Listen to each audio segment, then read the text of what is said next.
Hello and welcome to another episode of the Chaotic Minds. I'm one of your hosts, DJ Thunderbaits, aka Devonta Ewing, and I'm joined today with my co-host. Hello, guys, girls, and squirrels. My name is Henry Monty, also known as Mayhem the Heart's Mace. Hey, how you guys doing today?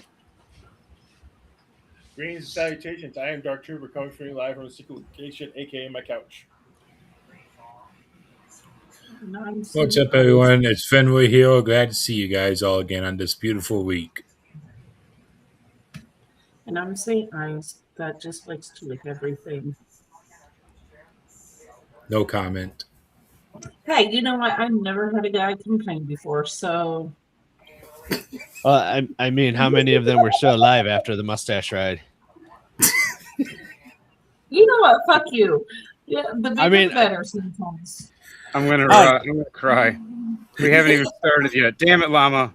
Yeah, I mean, like, I wasn't saying it was a bad way to go. It's just they can't really complain, Right? if Death by they drown. Death by snoo. Death by snoo. Anyways, and I am the Supreme Llama Overlord, currently held together by caffeine, unhealthy, emotional attachment to a terminal window, trying to figure out if the Python error is me or the AI. What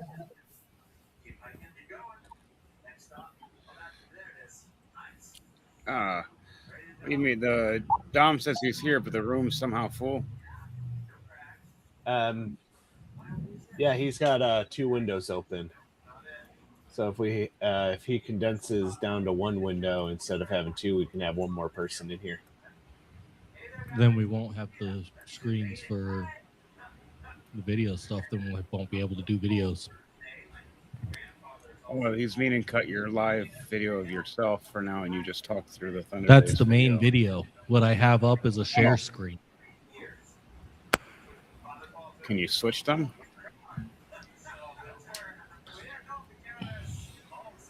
Or is that what I'm not saying a is if thing? what I'm trying to say is that All right, I'm gonna dip out. Remove the share screen. I can't have. We won't have video.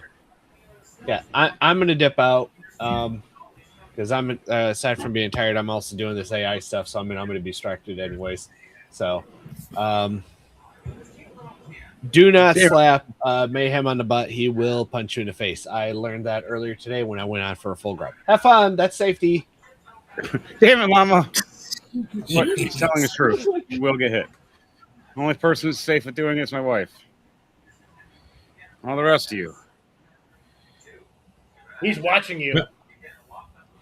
Remember when Restream used to allow more people than just 6 or 7? That's Yeah. because now It's you have to because make- I don't. It's because we don't have the premium. Otherwise, we'd be deal. Otherwise, we would have I it do unlimited. on my side. I do Well, on my side. wasn't it through the same? Wasn't it through the same? I'm confused logged then because in through my side. What? Ah, I logged in through my restream on your side. So you're logged in through 2 different systems right now. Your system and mine. But once we shift it over anyways, once we get the AI stuff going, we're going to have it here because your speed data to mine is like yours is 8 to my like 100 and something, or like 1 full gig.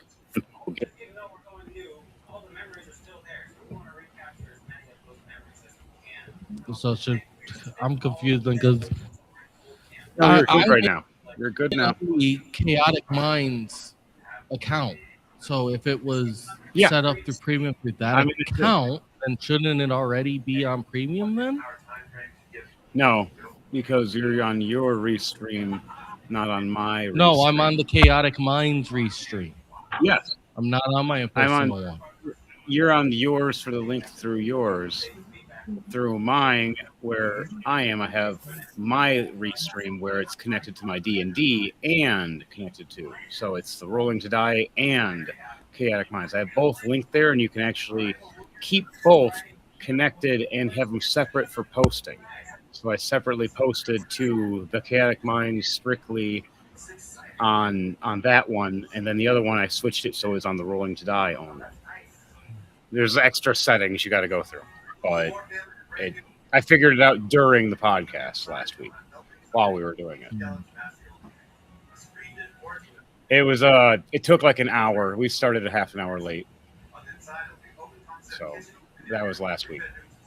This week is one thing, and the next week I can show you within the week. And this account, since this is the actual Chaotic Minds account, then we need to get this one on premium. I gave you the account info.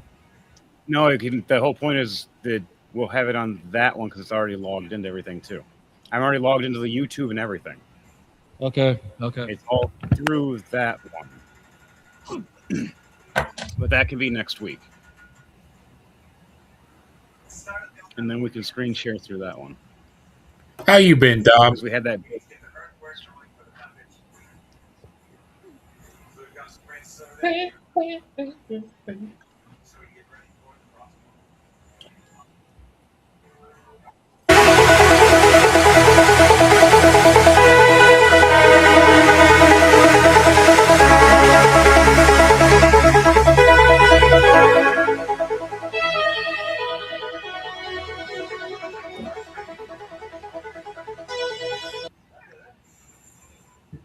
Hello, guys, girls, and squirrels. This is relationship talk and whatnot.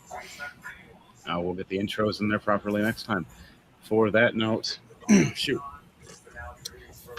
When it comes to relationships, friendships, workships, and such, communication is key to all relationships and everything else. Always good to talk and discuss and try to figure things out with one another. Same thing goes when it comes to relationships, such as who's paying for the dates, to who's doing what in the relationship, who's helping and aiding, and or if you want to get into some sort of relationship, is to focus on yourself first, to get to know yourself better, physically get yourself to a peak point, or at least to as good as you can, depending on your body type and what you've done or what you've had happen in your life. Everybody has different health situations. I know how it is. I have my own health situations. On that, when it comes to relationship advice, work out, train. This should be a daily thing for everybody, even if it's a small amount.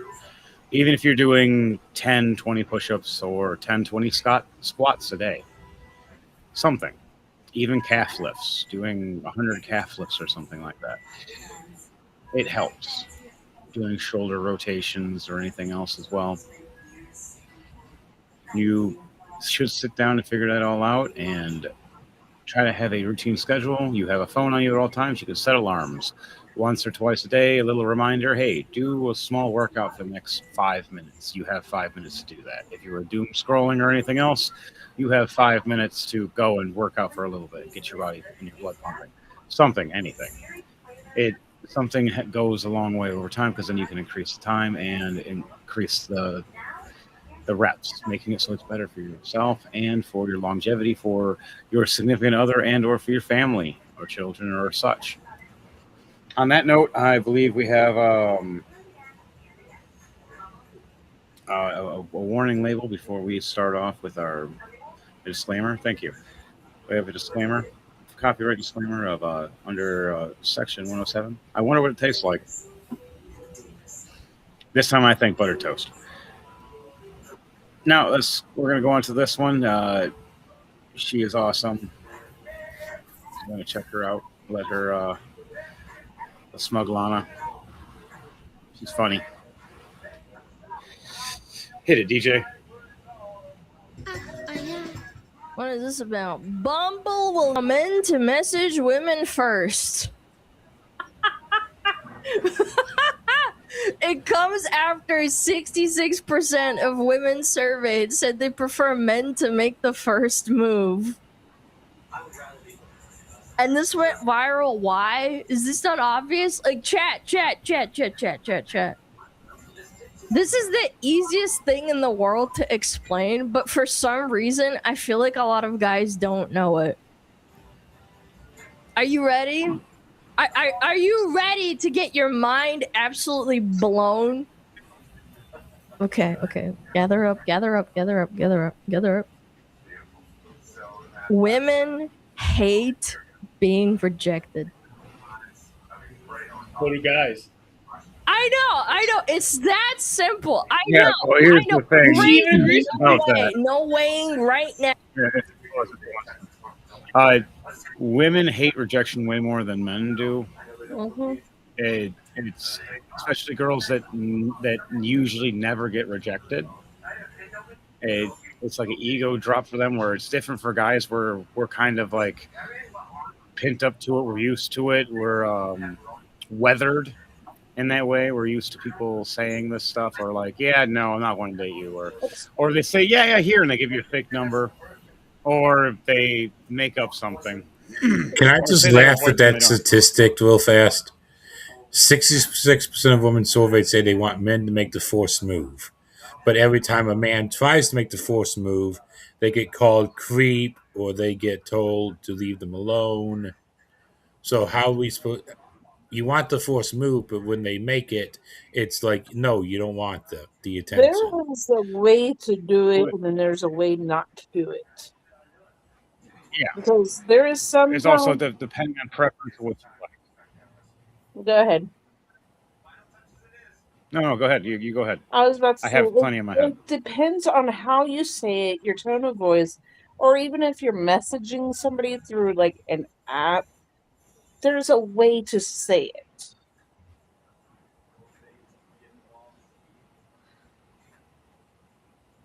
Yeah, you're absolutely right. There's a way to say it. There's a way how to do it, and it sometimes though it doesn't always work because some girls are literally stuck to a certain preference. Same thing with some guys. For me, I will tell you right now, I felt so sorry for some of the girls that approached me when I was younger because like I am a guy that likes petite women, large breasts, and a certain style, and like most of those girls never reached what I liked. So for me, I went through plethora of different kind of girls, figuring out what I liked, and then when I did, I was just like, "This is the type of woman I like," and I've been stuck on that since, and I'm happy because I found my wife. My wife is like literally the exact thing I've wanted in a woman, so it works for me. But not everybody gets that, depending on their life, their situations, their choices, and they're working hard, working out, and they're figuring things out. So I'm I try to help people with what I can with my knowledge on it. So, in this functionality for relationships and everything, you should sit and approach accordingly because some women don't like to be rejected because usually they're used to guys when they walk up, hey, want to buy me a drink or anything? Guys are like, yeah, all right. Or because usually guys' first thoughts, not always, but most of the time, guys' first thoughts are, hey, I'm going to get some tonight. Well, that Depending on the guy, not all guys are like that though. For me, over time, it wasn't that. It was more of just, what do you want? Why are you talking to me? Why are you asking for money? I do not trust you. Like, I became so skeptical, so lost in trust that I couldn't trust any of them. I would have rather got to know you as a friend first and go from that point on. And that's just how I became. And it worked great for me. But not everybody gets that chance. It depends on how you put yourself out there and where you go. Let's go a little further in the video, and then we're gonna go from there. If anybody else has any questions or what? Like women actually have more fragile self-confidence and ego issues than men. How do I know?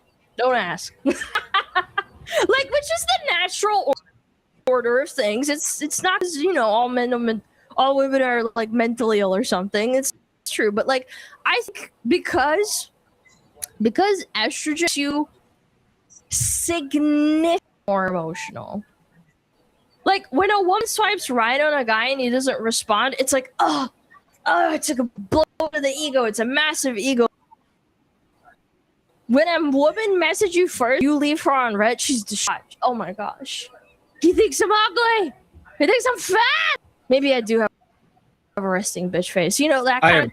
Did he notice that. my hip dips or something? You guys want to pause? Oh for a god! second? It's because of the hair. Never met that. I've met some people like that. But the whole leaving on red, ignoring thing, and you get the whole like, what the hell, or why'd you just leave me on red? Why couldn't you like respond or anything? You start doubting yourself, looking down on yourself, like hating on yourself.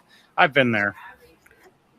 With girls, so I dated a girl that I knew that if I didn't answer in literally 5 seconds or more or whatever it was for a text message, I'd be getting reamed, screamed at, yelled at, and then every time she would say, "Do you think I'm pretty?" And I would say yes, and then be called a liar, be yelled at, and all this other stuff. I'm like, I do think you're pretty. Why are you thinking of dating you? And they're like, oh, it's all about sex, isn't it? It's like, no, you're just spiraling us down in a relationship because you want the drama. And there are some people that get off on drama.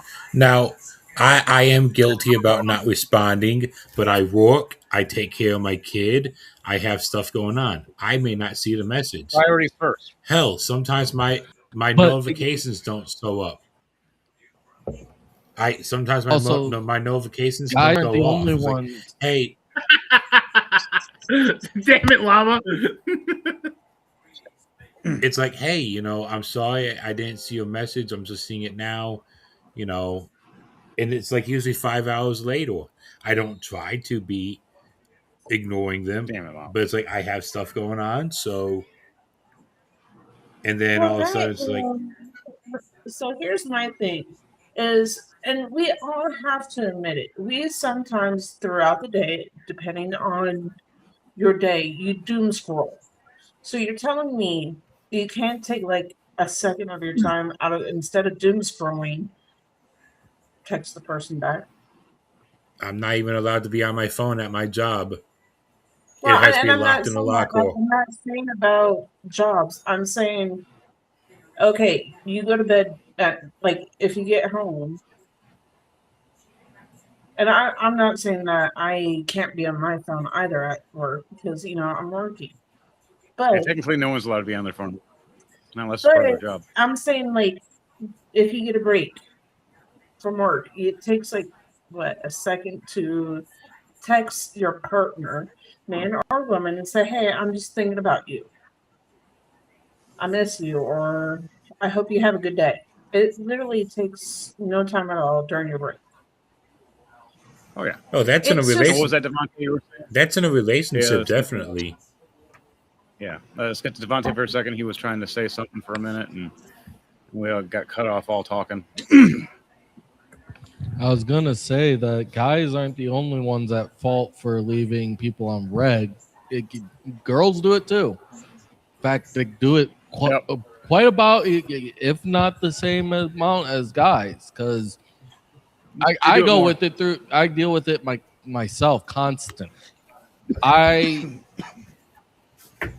deal with constantly being left on red when nothing that should have upset the person has happened at all.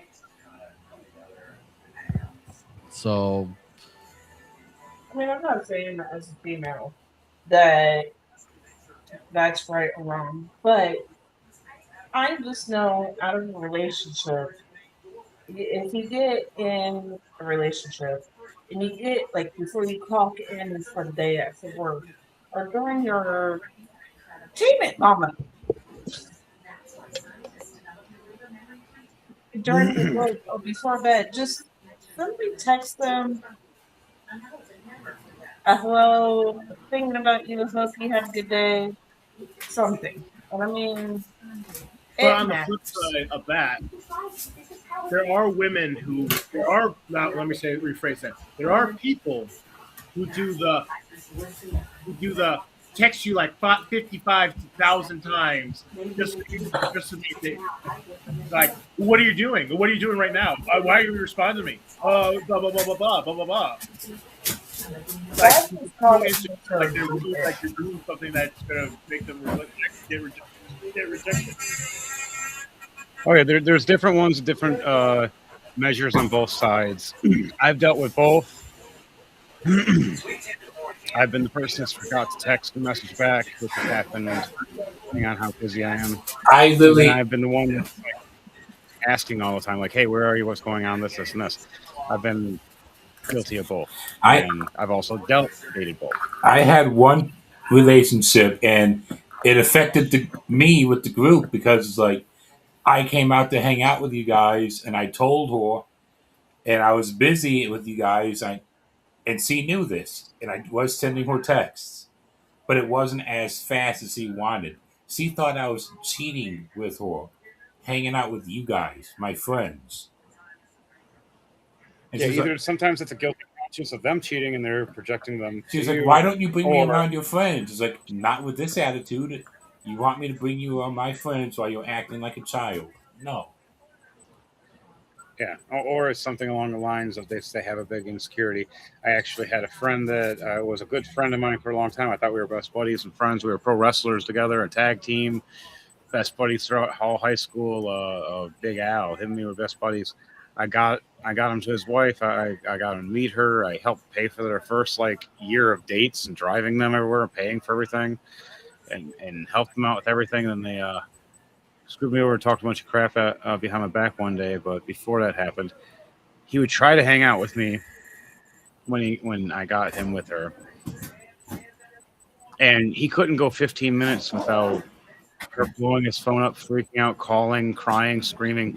We had meetups where it was like me and Thunderbase, Fenrir, and even Visions here was with us, where we'd all meet up, and then he would like, I gotta go, and I'm like, okay, guys, I'll be back. I just drove to pick him up. Now I gotta turn around and drive him back because his girl was bitching and complaining, thinking he's cheating. I'm like, who? With who? The only woman here at the time, half the time for most of our meetups, is my wife. She's my wife, and Big Al not doing anything with my woman. I will crush him. I don't care. I've already picked him up and slammed him numerous times and kicked his ass back in the day. I'm 10 times more dangerous now than I was then. So yeah, You wouldn't want anything to do with him in the first place. Yeah, I've he wouldn't have got anywhere if it was me. I've actually been on that situation where I would try to text somebody and it was in the past relationship and they wound up having feelings for other women, almost sleeping with them and all. And I'm sorry, if you're in a relationship, that's still a form of cheating. And then they said, why are you so insecure? Because of you, motherfucker. You caused the insecurity. This is why I text you, hey, where are you? Wondering you're okay now. And it wouldn't be like every second of the day, but I gave that fucker one too many chances to do that.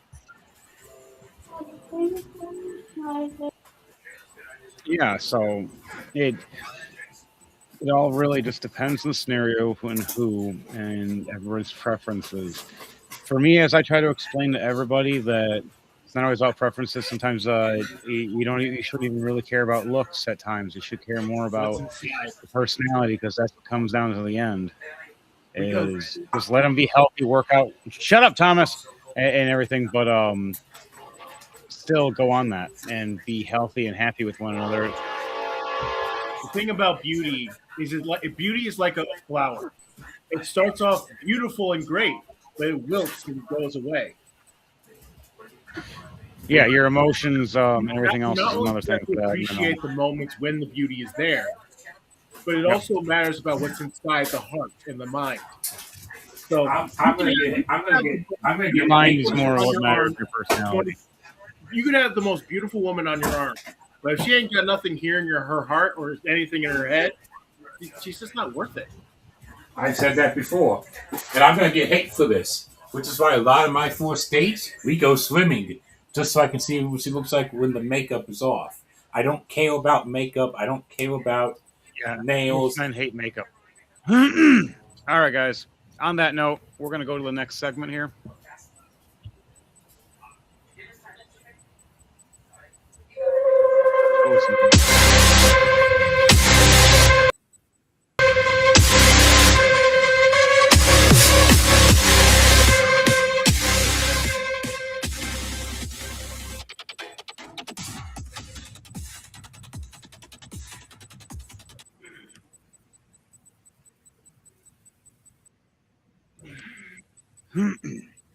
Greetings.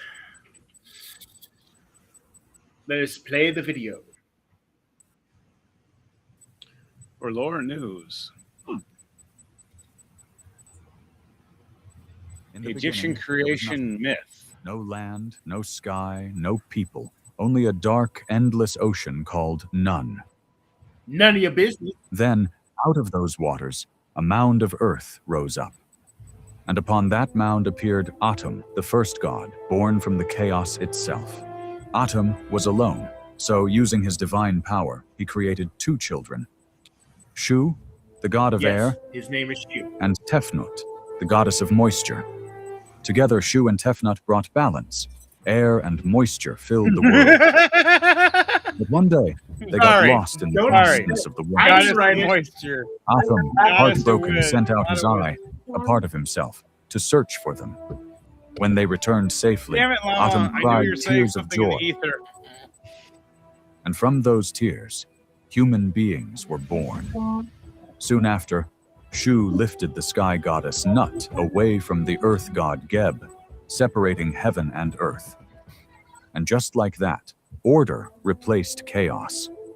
From the waters of nothingness came gods, people, and the world itself. The Egyptians believed this story taught one powerful lesson. Even from chaos, life can rise, and balance can be found again. So that's exactly how the chaotic minds The- are. the- Everything has all been fucked up, and we're here now. In other words, Okay. this is not just about Egyptian mythology. We are talking about creation myths in general. Every mythology, whether it's modern or ancient, has a creation myth. Christianity has Genesis. And all of them are basically the same, but also slightly different. All of them start with darkness or chaos or void. Almost all of them have Jesus in it, which proves that Jesus is real more than anything. Anyway, Fucking crazy. everything starts off with just nothingness. And for those of you who don't understand what nothingness is, the nothing is the gap between, is the void between realities. It's just the absence of everything. There are no lights, no sound, no nothing. Yeah, or in other words, for a joke, no, God just went click. No, yeah. Actually, if you do look up the distance of galaxy of the universe, there's a nothingness past the universe. And my question is, how the fuck did we get that sight?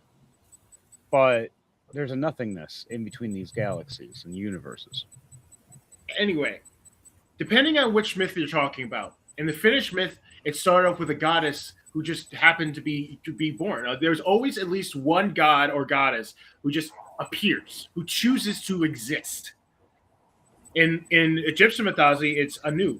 It's in the Finnish mythology, it's a goddess named, oh God, what was her name? I forget her name. In Greek and Roman mythology, there are actually already gods and goddesses in there. One is the god of chaos, the other one is the goddess of night named Nyx. And Gaia is actually the first goddess who actually starts the creation process. She just appears. She is the god. She is the Earth Mother of spirit and the great provider. She then bores her own husband, which is Uranus, and it goes downhill from there. But in some cases, like Norse mythology, for example, creation started through conflict because there was only ice and there was fire, and when they collided, they created mist, and that is what created the first god, Ymir. And Ymir then bore several brothers and sons, who then created life. In other mythologies, Nice. Life comes from an egg. In Chinese mythology, for example, life started in an egg, a giant egg, and the god inside broke out and then created everything. And then when he finished his task, he then died, and then his body then became the earth. His bones became the mountain. His blood became the rivers and oceans. His hair became the stars. His eyes became the sun and moon. In other mythologies, the gods themselves actually send their own down to the earth, down to the mortal realm to create life. That is Japanese mythology. Either way, there are always similarities between the different creation myths, whether it's a goddess who creates it or a god. or just one God in the case of Genesis, where he just says, "Let it be, let there be light," and there was light. That's what God. That's Genesis. That's the beginning of Genesis. He said, "I want light," and there was light. It all depends on which version of the story you want to talk about. It all depends on which, and especially with the ancient ones, we don't really know for certain, particularly the ones that were or that were strictly verbal or oratory mythologies, meaning that I tell you the story and then you go tell someone else's story. And that usually these stories have a lesson behind it, like in the case of the Egyptian, where you can, even in the deepest amount of chaos, you can find order and balance. Yin and yang, And that's like what we have here. I also found it fascinating in some of the mythologies where Egyptian, they don't talk about Ra, which is like, that's strange, but that's beside the point. Creation is creation is the thing. It's in every mythology. This is just a way for ancient people and modern people as well to try and figure out how the universe works through faith and belief. That's not through just straight science or mathematics. And even science has its own version of how with the Big Bang. I mean, you can argue that the Big Bang is actually, like, for example, you could argue that the Norse mythology is in fact the Big Bang. But that, of course, then you also have to argue that in Norse mythology, how humanity was created was through cowlicks. I just thought that was funny as hell. No. There's also a lot of beliefs that the Big Bang was not the actual start, but just the compression and explosion of all particle matter condensed down into a singular point until it couldn't condense anymore and exploded, creating what we refer to as the Big Bang. Yeah. Either way, mythology. Either way, creation is just as important in mythology as anything else in the stories, because everything has a beginning. Something has to start before you can continue the story, and that's how all mythology, and that's how all people. It's just one way for people to help think up how we exist, why we here, why we exist, how this great beautiful earth created to be. It's no different than how they explain the seasons, how you explain the how you explain the sun rising and falling, and they said it. It's all just trying. It's mythology is basically a glimpse into the psyche of the certain particular people in which the mythology comes from, and that is literally just how way of thinking. So, isn't that so cool when it comes to mythology, that all of it still has some kind of meaning? Because some of them have some strange explanatories. But besides that, I love learning history and lore and learning religions because they all mix. But on that note, that was lore news, everybody. Is there any questions for anybody before we shift off to birthdays?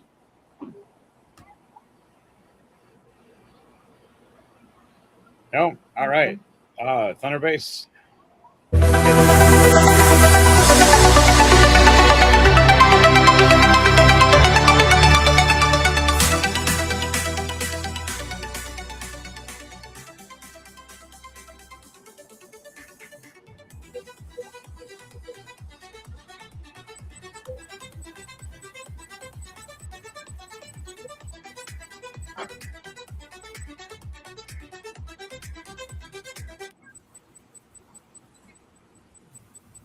I just saw the comments.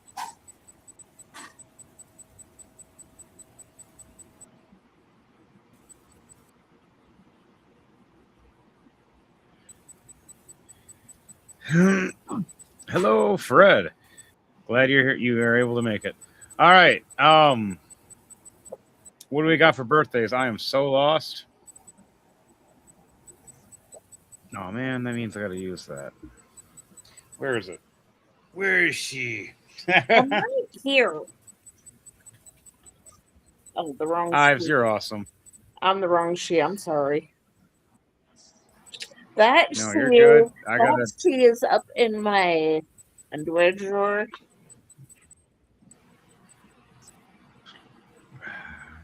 four birthdays. Once we get the Starting date. on the 13th. What is the date today? Is the It is 19th. nine- Starting on the 13th. 13th. Thank you, Thunderbase.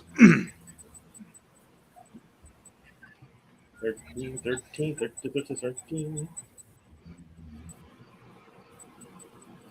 I got one.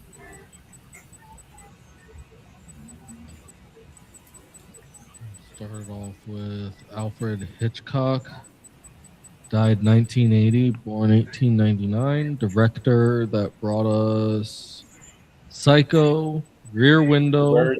North by Northwest, Vertigo, Dial M for Murder, and The Birds. He is a big time horror director. Using chocolate sauce. I got one. Marvel actor, Winter Soldier himself, Sebastian Stan. He's 44. Old man.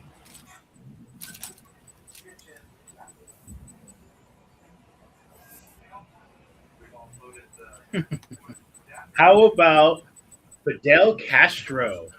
He died November What the fuck? November 25th, 2016, at the age of 90.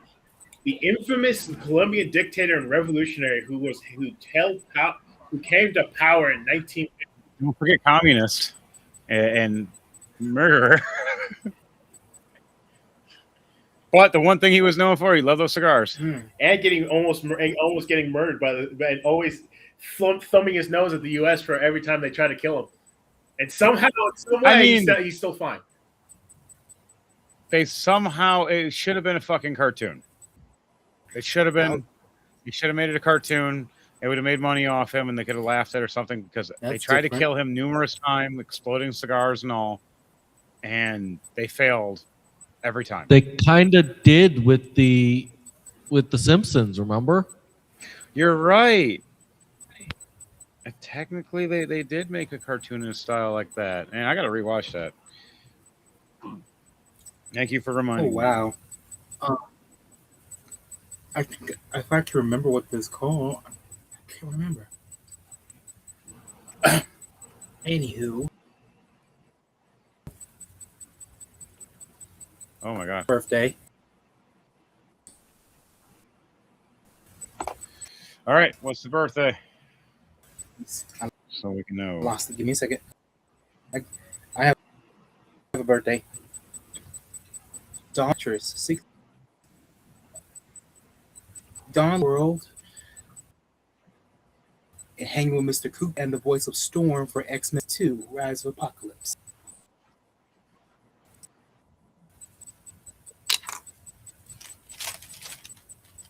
All right. Let's move on to the 14th. We're going to get that started off with Mila Kunis, actress in both movie and film, in both film and TV. You say the 15th? I got one. The Best 14th. known for her role in That 70s Show. I got one. Speaking of Storm, Miss Halle Bailey herself from the 2000 X-Men trilogy.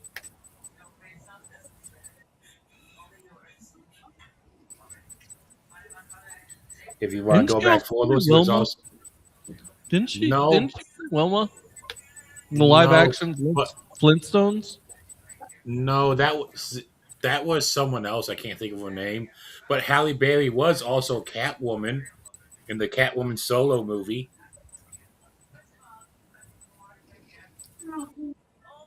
Okay, She was also in who she Swordfish. was. Halle Berry was in the film. Yes, she was. Yeah, Yes, that's what I'm She saying. was, but she wasn't. Now I'm trying to figure She out wasn't who. Wilma. She was like the love interest to the main villain. She was his secretary who was trying to make him sign stuff that he shouldn't. Oh, she played Sharon Stone. Yes. How about Stephen Martin, 81? He's a comedian and actor. In fact, he was actually on SNL for a spell, if I remember correctly. Best known for his roles in The Wow. Jerk, The Father of the Roxanne, Three Amigos, Dirty Rotten Scoundrels, The Planes, and Train and Automotives. Yes, he was on SNL for a number of occasions.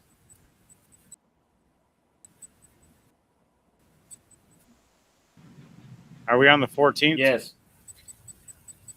Oh wow! Thank you. Didn't you see the Hulu series called Murders in the Building? Oh, we already got Melina Kunis. He You guys, as well. what'd you say, Dom? Good movie. Good. Yeah.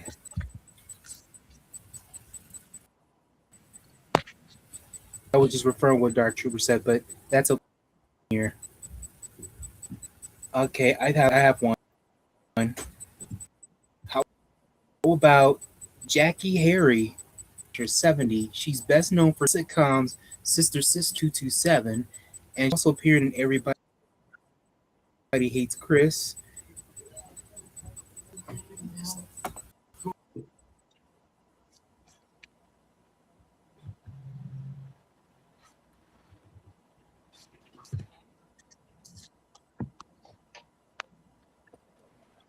All right, let's All move right. on to the 15th. You got the 15th, you said?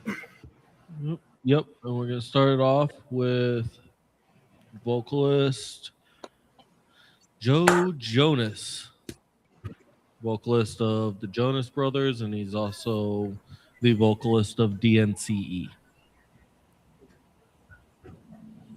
Which DNCE is the one that brings us the Cake on the Beach. Oh, really? Yep. I got one right here. And Joe Jonas is the lead vocalist. He also has roles in both Camp Rocks, as well as appearances on Hannah Montana. Nice. I got one right here. Jennifer Lawrence, 36, movie actress. I got one. Hunger Games and X-Men. She was in Passengers. Where's the pizza? American Hustle. I enjoyed her in Hunger Games. I'm actually a fan of Hunger Games. I just think some of it didn't make sense, but some of it, like a lot of it did, and it was really good though. The books are better. And also, I love how she was when she played Mystique. The books are better because The books are good movies. she worked her ass off real good. The original Mystique's still better. Period. Sorry to say, Jennifer Lawrence, but you did good. You're passable I got one. Mystique. How about Napoleon Bonaparte? May 5th, 1821 he died at May 5th, 1821 at the age of 51 because of stomach cancer. I got one. He was the I got emperor one. of France who rose to power after the French Revolution. But then he basically was dominating European warfare for many, many years. And then he fucked it all up by attacking Russia during the winter. Why would you attack them at their strongest point? I got one for you. One of the many actors who done both Marvel and DC. He was Marvel's Daredevil and DC's Batman, Mr. Ben Affleck. Damn, I was gonna get him. I actually enjoyed him playing Daredevil. He didn't. But the new Daredevil, Crybaby? way better. You mean the adult Crybaby?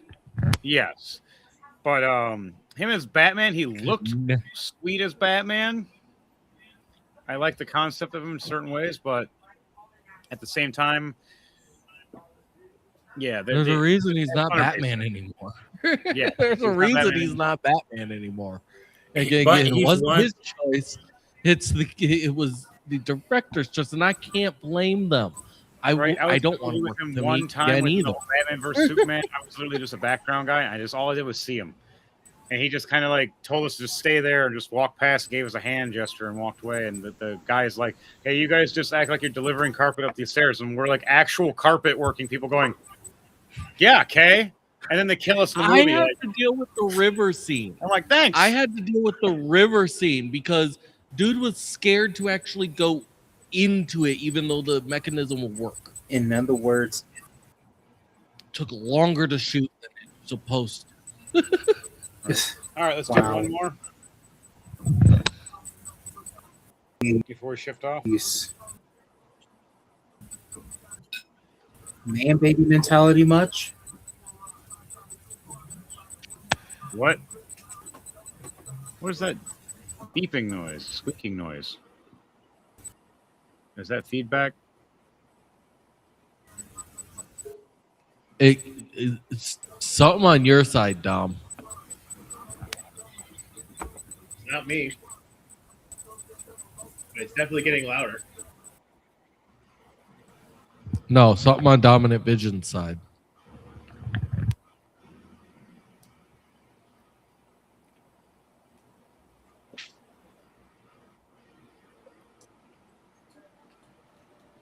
Does anyone have one more, or should we just move on?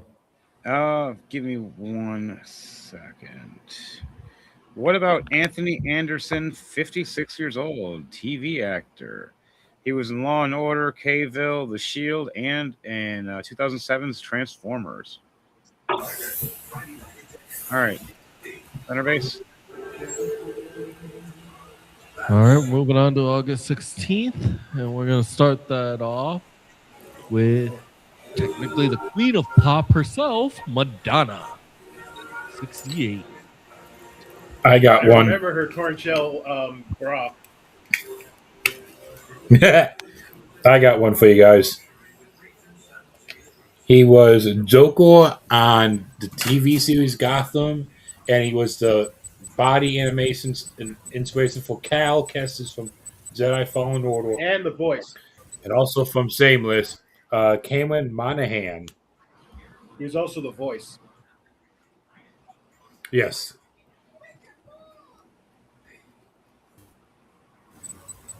He was the voice and body for Cal Kestis. Here's one. She's the one that played Luna Lovegood on Harry Potter, Ivana Lynch, 35.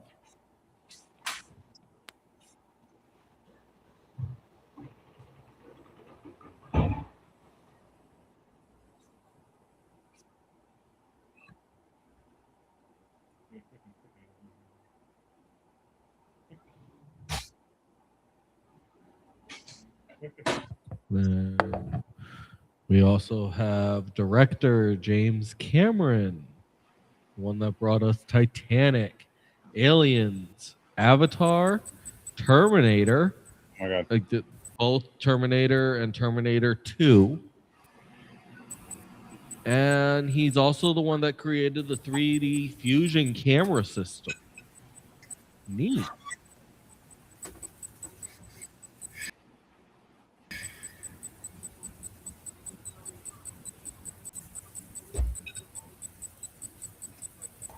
Anyone else? Check the private chat, please. All right, you guys, we got one more guy for there. What about? Did you guys get Steve Carell? All right, Steve Carell, 64, TV actor. He was in The Office, Daily Show, 40-Year-Old Virgin, Bruce Almighty, Little Miss Sunshine. I enjoyed him in 40-Year-Old Virgin. Funny fucking movie. And also another movie that I don't know if he's in the other one though, but there's Grandma's Boy. That one's a really good one too. But no, I don't think he's in that one. But 40-Year-Old Virgin, that one's funny as hell. All right, guys. Thunderbase, the next one. All right, yeah, let's move on to the 17th. As we start that off,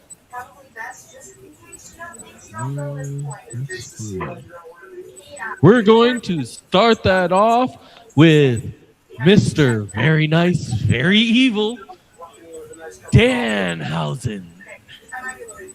30. You just said that because you don't want to be coursed. He can't curse me. He can't. In fact, he's already tried and it bounced back. I got one. Miss Saraya Beavis, otherwise known as Paige from WWE. I got one. How about Davy Crockett?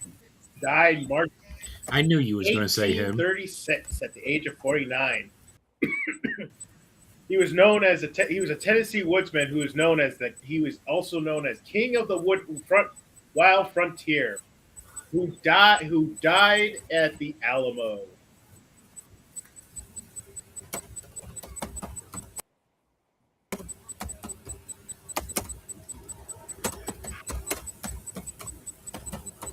All right. Anyone else? Nope, I ain't got nothing.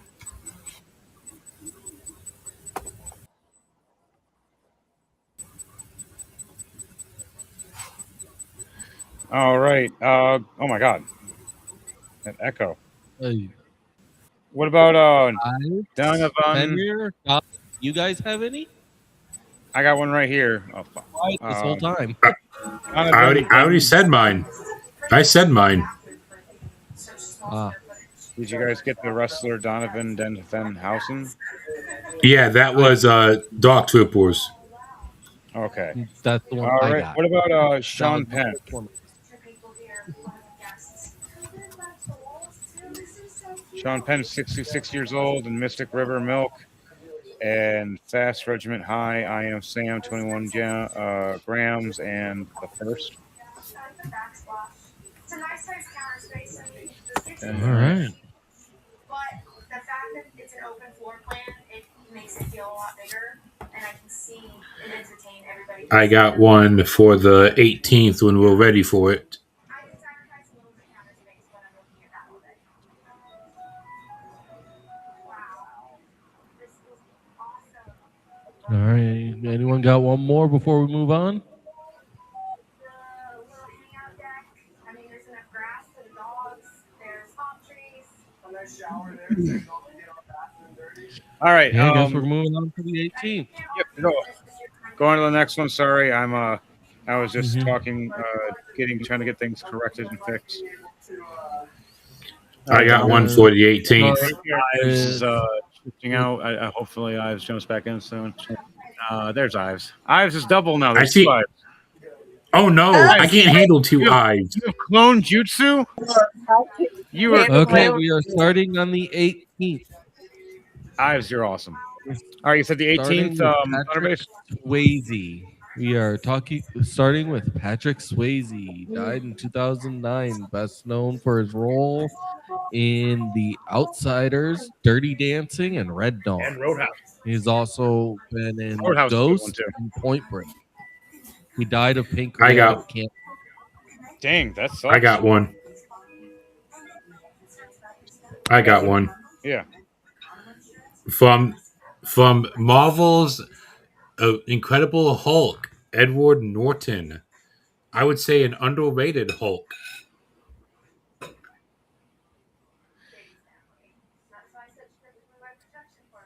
I got one. How about Andy Samberg, 48 years old. Best known for his role is as the courtkeeper detective from Brooklyn Nine-Nine.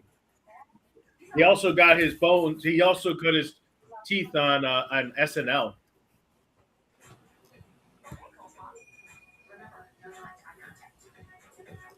Did you? Did you guys get Christian Slater? No. All right, Christian Slater, 57, movie actor. He was in Heathers, True Romance, Mr. Robot. Wasn't he in The Boys? Yeah, boys. I like the vampire stuff. Are you talking about the Lost Boys? Lost Boys. Sorry, the Lost Boys. Wasn't he in Lost Boys? Or was that a different movie? I don't remember. I've seen him in a lot of movies. I didn't realize that he's actually closer to my age than I thought. Dang. Thought he was older, actually.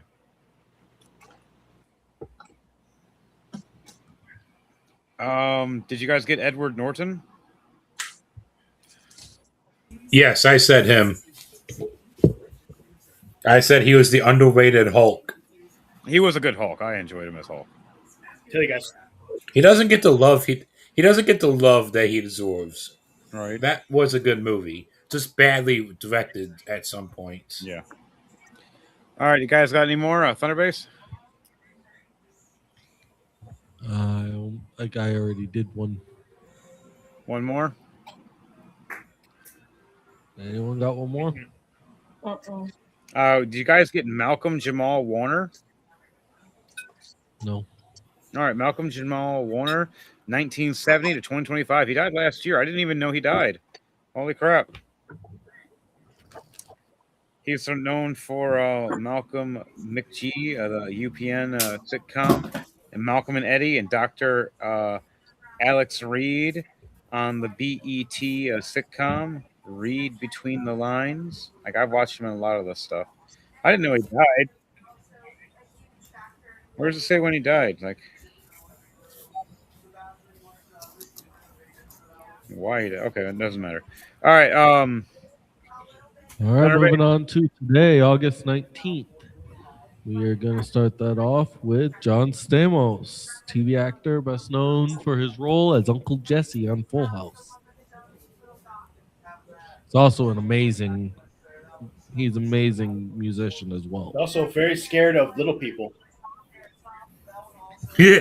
Which I is got one. funny as hell because there's a whole story behind that one midget comedian where he Yep. got told about that and he's like, I got an idea. No, And he fucking goes, runs he right goes, up I to him. understand, Jeffrey Stamos.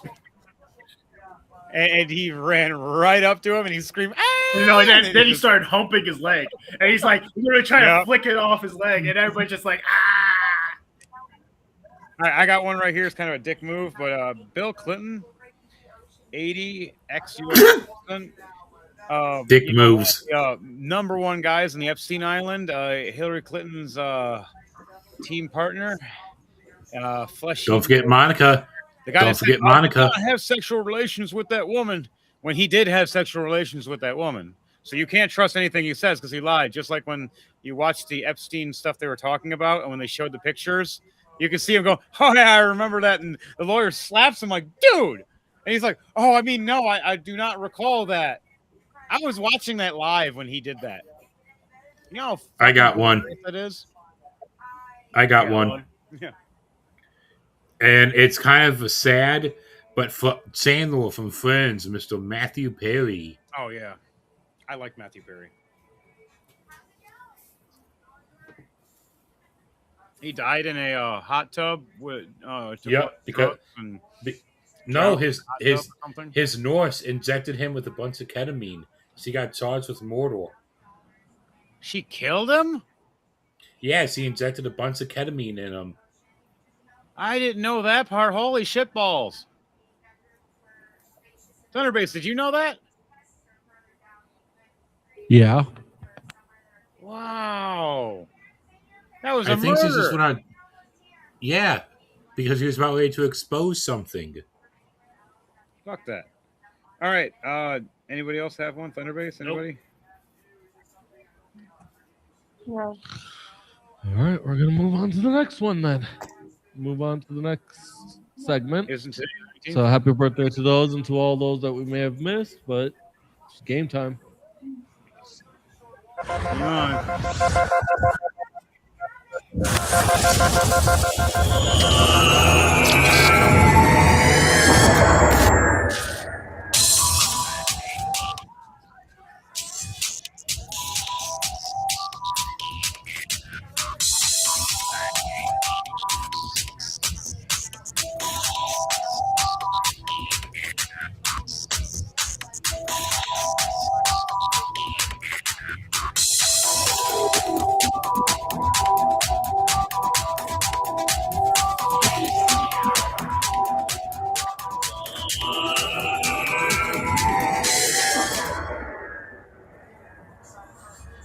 Oh, Come on.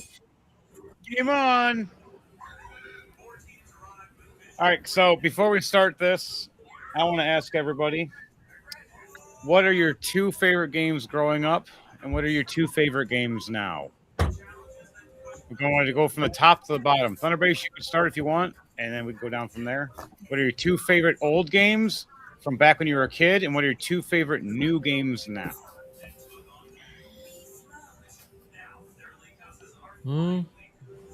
Truthfully, it's actually it hasn't really changed. Actually, it was Need for Speed, the original Need for Speed that was for the original PlayStation, Oh yeah, there's Xbox and and PlayStation. Is there a difference between those two? yeah,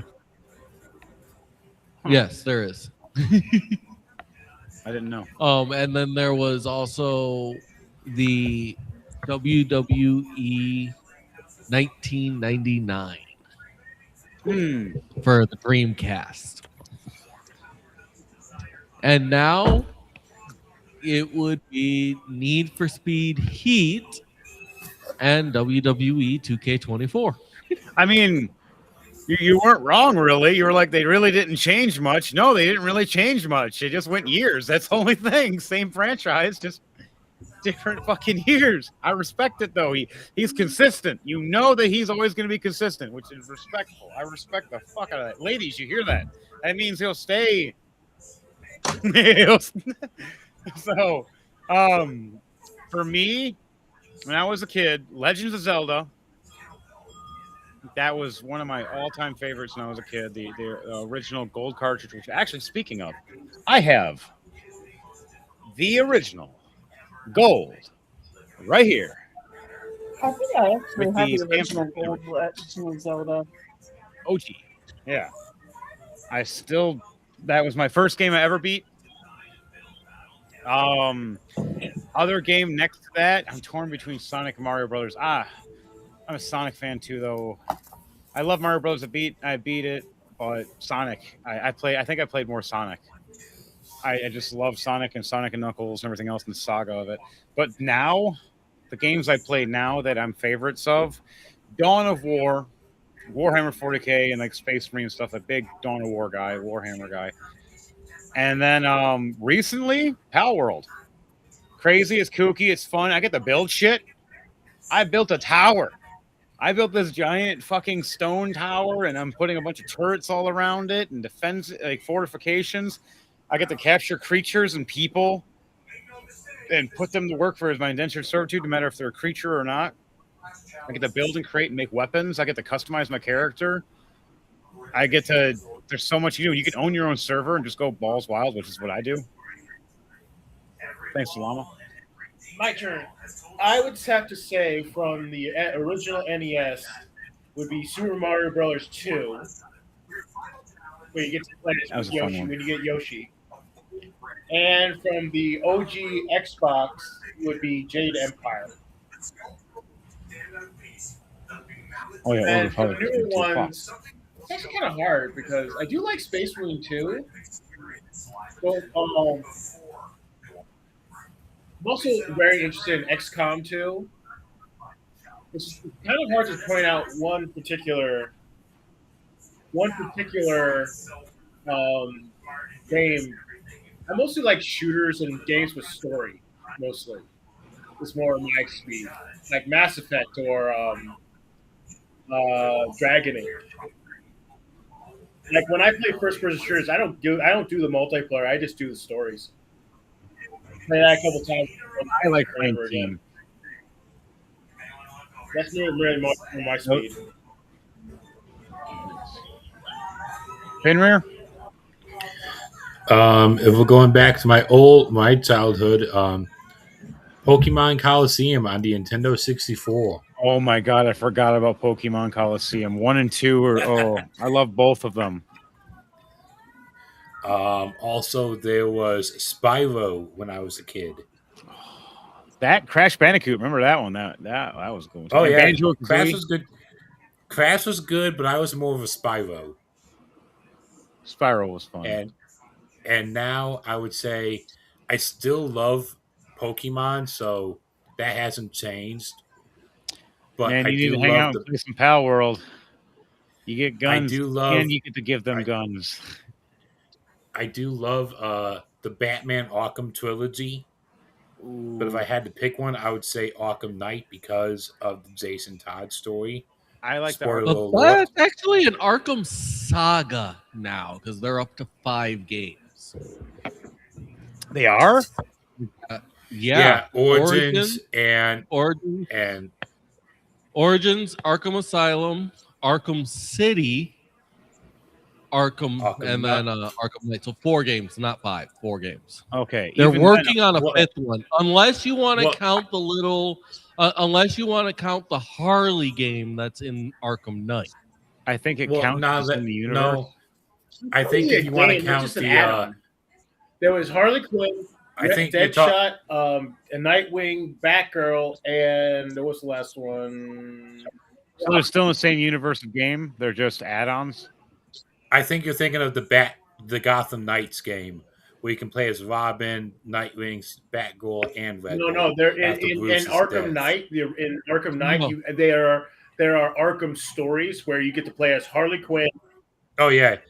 Oh yeah. I know. But my other current game that I love is, I would have to say, the Jedi Fallen Order right now. The original and the sequel. I'm waiting for the third one to come out, honestly. I love the open world concepts games Yeah, now. Arkham City was one of my favorites because I got to be Batman Beyond. You know what really I love pissed the me ultimate- about the Arkham series? Origins is mine. Origins is mine, but that's also because Firefly's in it. The one that really pisses me Ooh, off yeah. is that they did not bring Arkham Origins to the newer systems when they did all the other ones because they didn't really like it. Was not met with very positive reviews. I like Arkham. I like Arkham Knight because of 2 reasons. It gave me Jason Todd finally, but also you get to drive the Batmobile finally. Had they released Arkham Origins before Arkham Asylum, then it probably would have had a much better. True. All right, Ives. What about you? What are your 2 favorite from when you were a kid, From and when what I are your was a 2 kid. favorite now? From when I was a kid, my favorite was Donkey Kong Oh, it's Conker's Bad Fur Day. Fuck. and Super Mario Brothers. Now I like the Life is Strange series of games and Assassin's Creed.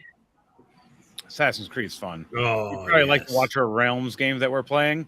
It's actually starting up an Assassin's Creed thing going on in like what, a week or tomorrow? Tomorrow. Oh shit! Yeah, tomorrow is the Watcher of Realms Assassin's Creed Now, special. my question is, which is your favorite Assassin's Creed? Look, I like all of them except for the one that they did the Viking like thing. Otherwise, I like. Hey, that was good. That Yeah, was not good. a lot of people liked Valhalla. Not a lot of It's not not a that lot of opinion people. about liked it. Valhalla. And Black Flag. My opinion about Valhalla, it was good, but it was too long.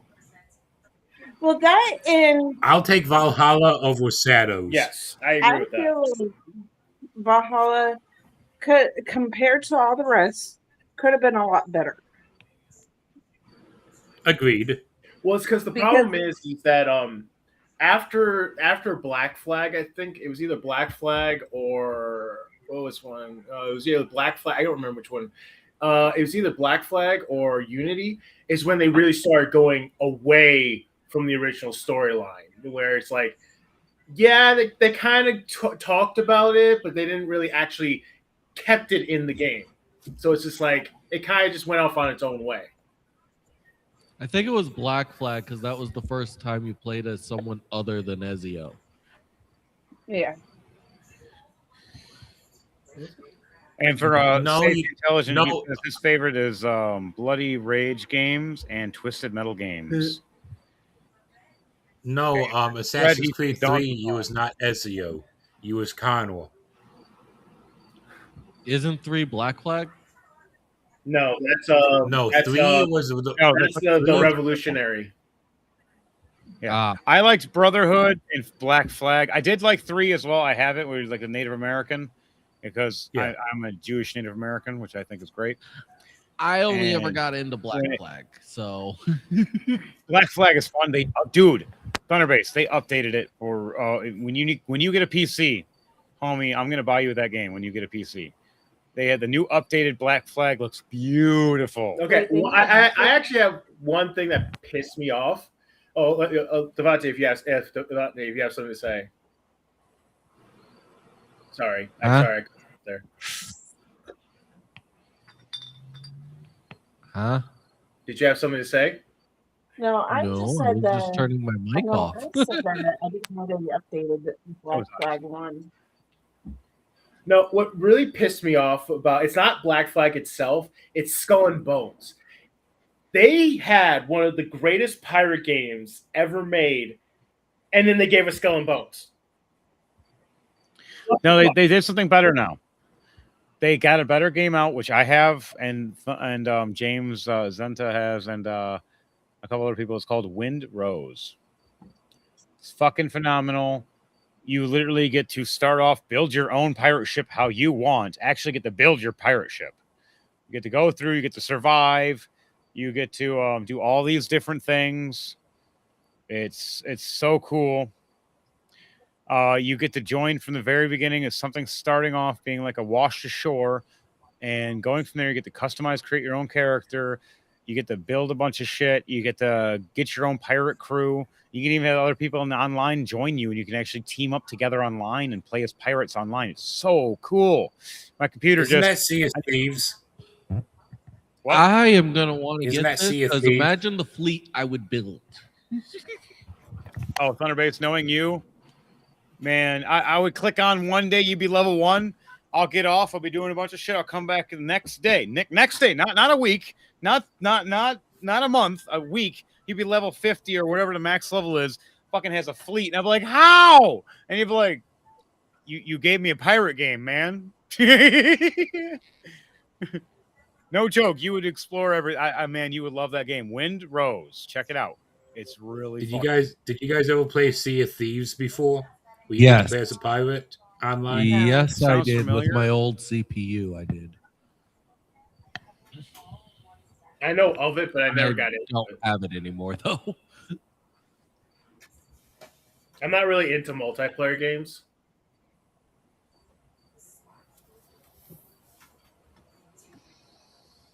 I love multiplayer games because I love team building. I have always, even though I'm a leader in real life, in video game world, I'm a support guy. I love support. You guys be a leader. Go do your thing. Give me the Daka Daka. Give me the missile pads. I will cover your ass and protect all of you and heal you and Daka Daka every person I see. That's me. I'm like Heavy Arms in like Mobile Suit Gundam and like Gundam Wing and stuff. Like, I'm the support guy. Even though Troa technically is supposed to be the leader, he steps back being like, I will make sure all of you stay alive. Why? If it's if it's an FPS, then give me a sniper and put me in a tower. I got a sniper. I'll be your Daka Daka. They pay attention to me. They don't see Thunderbase pop in your head. It just reminds me of Black Ops when we used to play together. Same thing with Zenta. Zenta and me did that teamwork stuff. Mhm. I run in Daka Daka Daka Daka Daka. That Pop. Modern Warfare 3. Oh yeah, dude. Oh, we ruined that one Storm Kyle dude on Modern Warfare 3. Made him rage quit. I don't know if he ever played again after that. We played that game so good and we teamed up so well. No one could stop. He was on our own team and he rage quit. No one's better than me. And then we just ruined it without trying. What did he expect? We didn't leave anyone for him to kill, so he wasn't getting any points.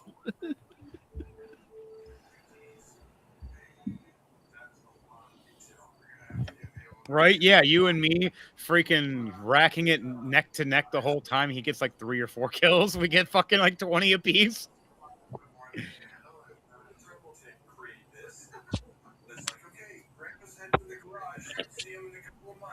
And speaking of Grandpa, I've actually trying to channel that a little bit. My grandfather, in the last kind of year of his life, had Parkinson's, but he actually started carving in wood and everything like that. That's amazing to incorporate some family memories in there. But you've chosen a difficult design. It's not going to be an easy task at all. Here's my advice: with the limited time you have, I would tell anyone that's a designer. All right, guys. Besides that, is there anything else for gaming that you guys want to discuss, or anything else like new games coming out? Because like the recent thing I've been playing is like Dead Island 2 with my buddy Zenta, and then Pal World with Llama and our buddy Mike. Well, I've And been I've been playing Space Marine 2 sometimes with Trooper and Zenta and stuff. Like I love some Trooper. I have truthfully built. Not Trooper. Damn it, Trooper! You need to change your name. You're not Dark. You're not Star Wars. Go with Quake Hammer. Just makes sense. I have You are the built Earthquake an man. entire kingdom in Minecraft. Oh yeah. Once you get Pal World, I promise you, it'll be even better. And you're gonna love it. You're gonna love the hell out of it. And with Llama, he made it so, or once he does the next update, it's gonna make it so there's no restrictions.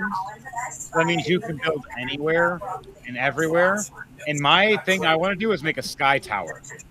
I want to make 2 giant mega towers, super high, and then make a cross bridge that meets at the middle. Maybe a third one maybe a third sky bridge, like a tower, like a small tower in the middle as a bracer. Hey, I got a question for you guys. Let me be a part of that. You'll have full on working business skyscrapers to be your sky. Oh, dude, that would be so cool. It's gonna be fun. You'll be part of it the second we get you a PC, or well, technically you can cross-platform. It's allowed cross-platform between PlayStation and Xbox. You can get it on your PlayStation. Yeah, I just gotta get the money for it. Just gotta get to the game. I think the game's relatively cheap. So I'll try to help you if I can. All right, what was that, Fenrir? Before we go to the next segment. I was going to ask if you guys could revamp a video game from your childhood to modernize it with today's Easy. technology. Conker's Bad Fur Day. Conker's Bad Fur Day. Nintendo 64. The first. It was before Deadpool. Conker's Bad Fur Day was the squirrel pool. Straight up.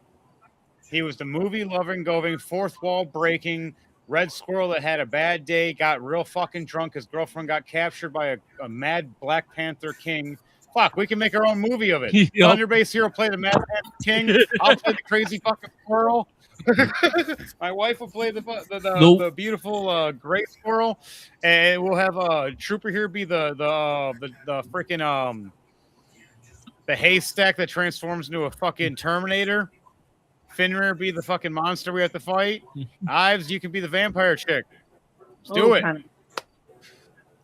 We got Dom and everybody else too. No, Good. but that was a great game. Straight up, they updated that better. say- I've seen the Xbox and 64 version. 64 is still better than the Xbox version. I would say the original House of the Dead 2. Ooh, that's a good one. Updating and make a new version of that, especially with VR. Yeah. Oh, dude, a VR version of that? I wonder if there is. There might be. There might be. With can look the it up new on VR. CGI technology to upgrade the zombies. Dude, we're working and building our own AI. We can do this ourselves now. Once we get everything going, we can make our own games and our own movies. We have all the stuff. And think of this. Taking This is coming from Not me. easy to code. I'm the one recommending this. Llama's doing a lot of work. He is exhausted, let alone our other several guys that are doing things. They're all tired. We're just trying to keep a full-time job while trying to code and create life. Create life! But yeah, think about it. It's like I'm the one suggesting a zombie game. Oh yeah. You but like if it's like one of those games like where it's like Dying it Light for 2, you'll be okay. That's an infection. It's different. You can I put have Dying Light the 2 in that original- kind of way. It's close to zombies, but it's not zombies. I had the would say, original if I had House to of the Dead choose- 2 video game for the Dreamcast. I had the Dreamcast version I'll of it. be right back. I would say if I had a But choice, with it'd that, probably it be- is time for some Warhammer. Oh,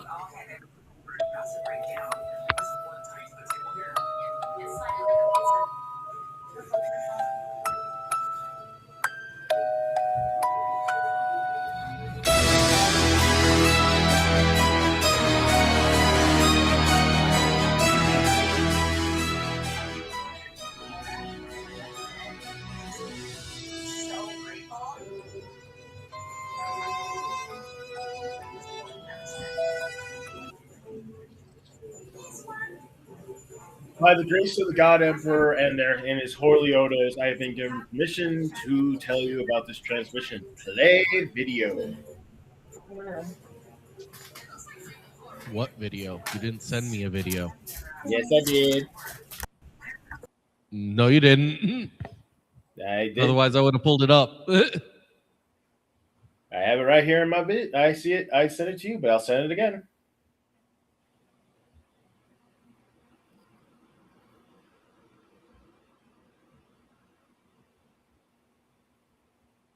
There you go. I just sent it again. Okay. Gotta get these sent before we start.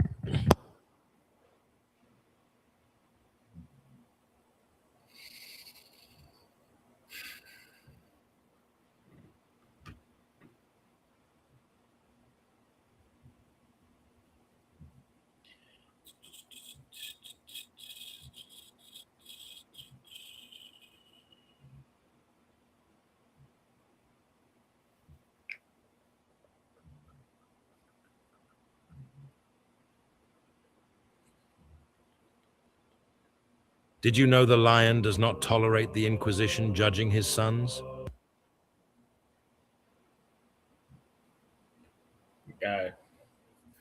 Squish my face down.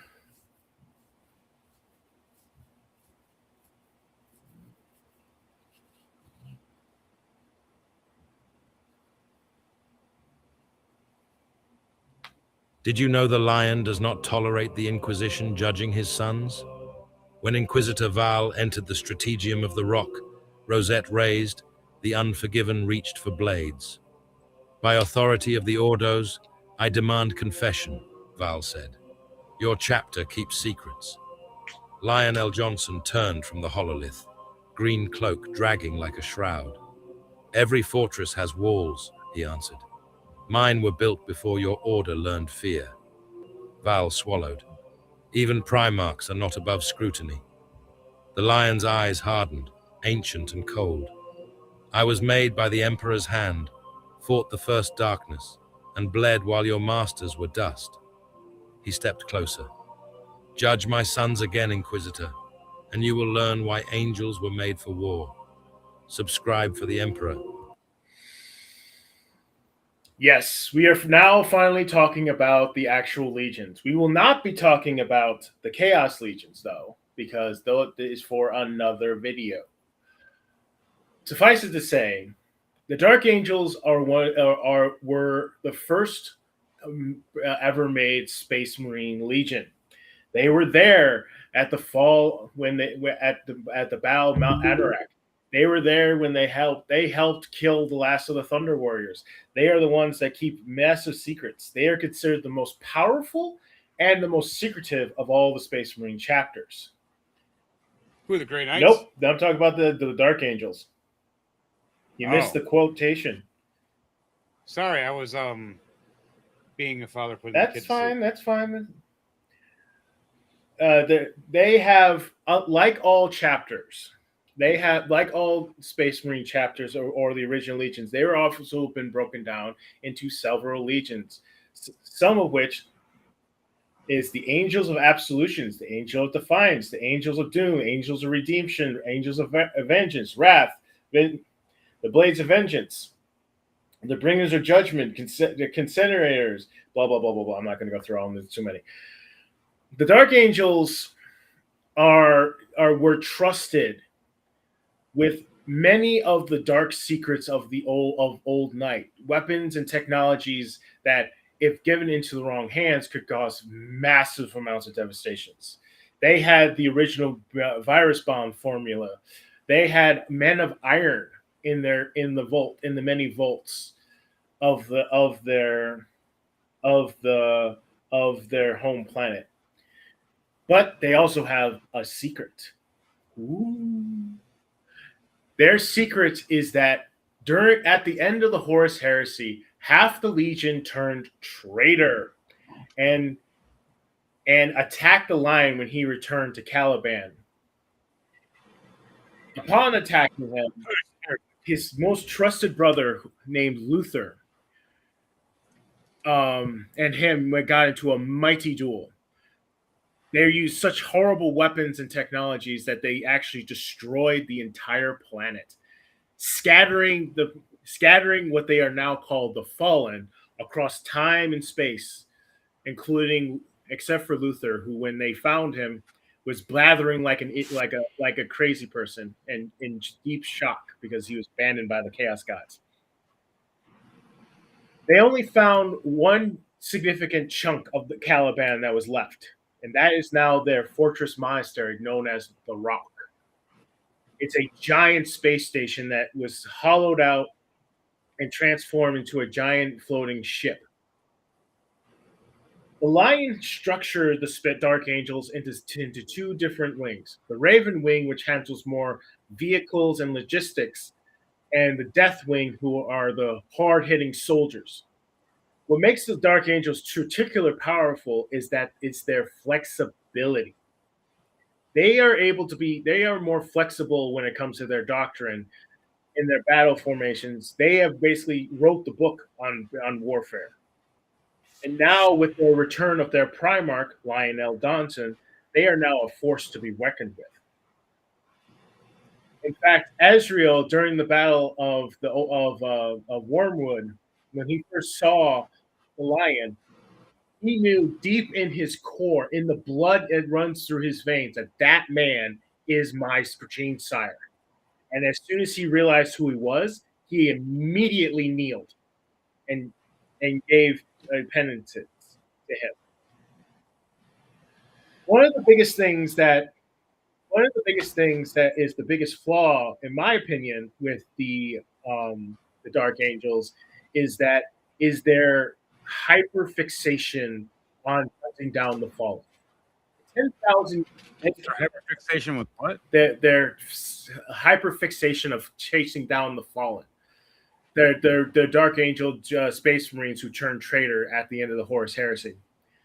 Or at least most of them were turned traitor. Some of them didn't even know that they turned traitor. And so what they did for 10,000 years, not only did they keep the secret for 10,000 years, literally killing any person who even knew about the Fallen. In fact, there's an entire book from Voldemort, an entire chunk from Voldemort, where this arrogant inquisitor came into a Dark Angel's captain and basically told him, "I'm going to tell the Ordos about your secret." He got up, started wandering around, and the inquisitor was so arrogant and so full of himself, he didn't realize that the Dark Angel snuck up behind him until his neck was broken and he died. He then killed his retinue just to hide the secret, and then went to hunt down the Fallen that they found. They are very much Knight of the Round Table. A lot of their namings are like Azrael, Gabriel. It's like lots of Azraels and that kind of thing. It's lots of wings, swords, and whatnot. With the return of the Primarch, they are no longer hunting down the Fallen, because the Lion has now deemed the Fallen as at least the ones who came back to him and pledged his allegiance and actually faced him and forgave them. At least those who did. Those who don't, they get executed like the rest of them. Execution. For many, many years, the Dark Angels would hunt down the fallen and then give them to the chaplains to not only torture and torture and for repentance. And then when they repent, if they repent, they get a swift execution. Some of the most notable Dark Angels are one, the current chapter master known as Azrael. One of the things that he dons the lion's own helm himself. In fact, when a lion returned to the the Dark Angels, he actually presented his old helm to the the lion, and he said to him, "I did not ask for this to be returned. I will, and I will only ask for it to return if I do not feel that you are not worthy of it anymore." He like most of us, he does love his sons, but he is not infallible. I'm trying to see if I can find some notable mentions. That fleet. Here we go. There's one chaplain I want to see if I can find. Like I said, lots of Aziels and Azraels and like lots of Christian names. It's seriously like, like, you don't realize Warhammer is very religious in its own right, but at the same time, it's like it's portraying war, but at the same time, it's protecting you from evil. At the same time, it's fighting for the right to keep your race alive. There's so much in Warhammer. Well, the thing is about the Dark Angels is that this is actually quite fascinating. They actually have a thing called the Inner Circle. The Inner Circle are the ones who know almost all the secrets of the Dark Angels, and you don't just because you become a Dark Angel doesn't automatically mean you go know these secrets. No, you gotta earn the right to get into the Inner Circle. You have to earn their trust. Which the thing about Dark Angels is they do not trust easily. And what makes it even funner, technically they are following the Codex Astartes, which I did not go over, which I will go over another day. Technically, they do not follow the Codex Astartes. Technically, they do follow the Codex Astartes to a point. But the thing about the Dark Angels is that the Inner Circle is connected to all the other successor chapters. So if at a moment's notice, if Azrael calls upon it, he can gather up all the chapters of the Dark Angels and attack if necessary. So they can literally reforge the old Legion. Okay, so on that note, is there anything else for Warhammer before we end this before we shift off to the next thing for? I don't know. Do you guys got any questions? For me, did they have a unique style of dreadnought, or were they just basic? No, same thing. So they actually might have more different. They might have some of the more rare versions of dreadnoughts because of the fact that they were allowed to keep a lot of the old world technology. So they might have like the ancient dreadnoughts that are like OP'd, but but crazy. Yeah. On that note, Thunderbase Studios. Like, share, comment, subscribe, people. Remember, everyone counts. Everyone helps. Comment if you like. Have a conversation with us. Ask us things. Ask us if there's something you want to put in a segment. We may work on it and discuss you. Hey, you may be a special guest sometime. You're welcome to join the Chaotic Minds, people.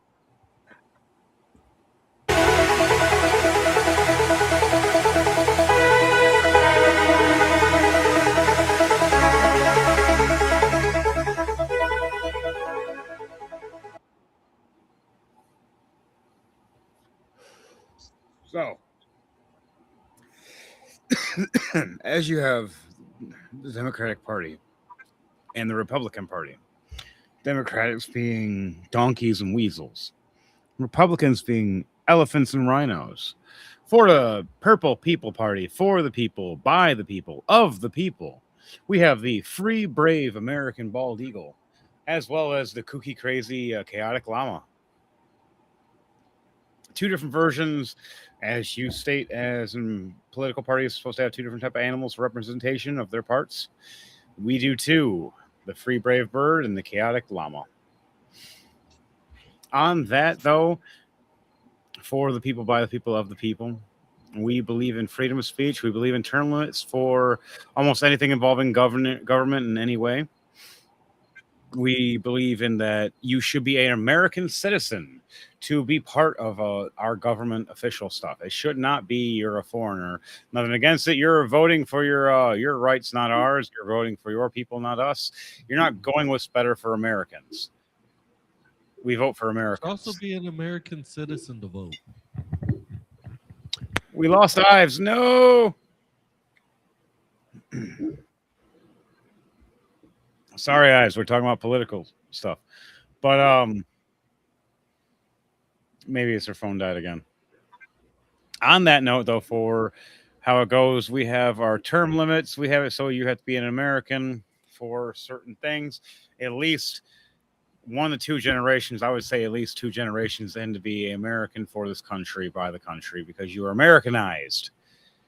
There are people coming from different ones. These are disclaimer here. Wonder what it tastes like. This is our choices, our minds, our thoughts, not yours.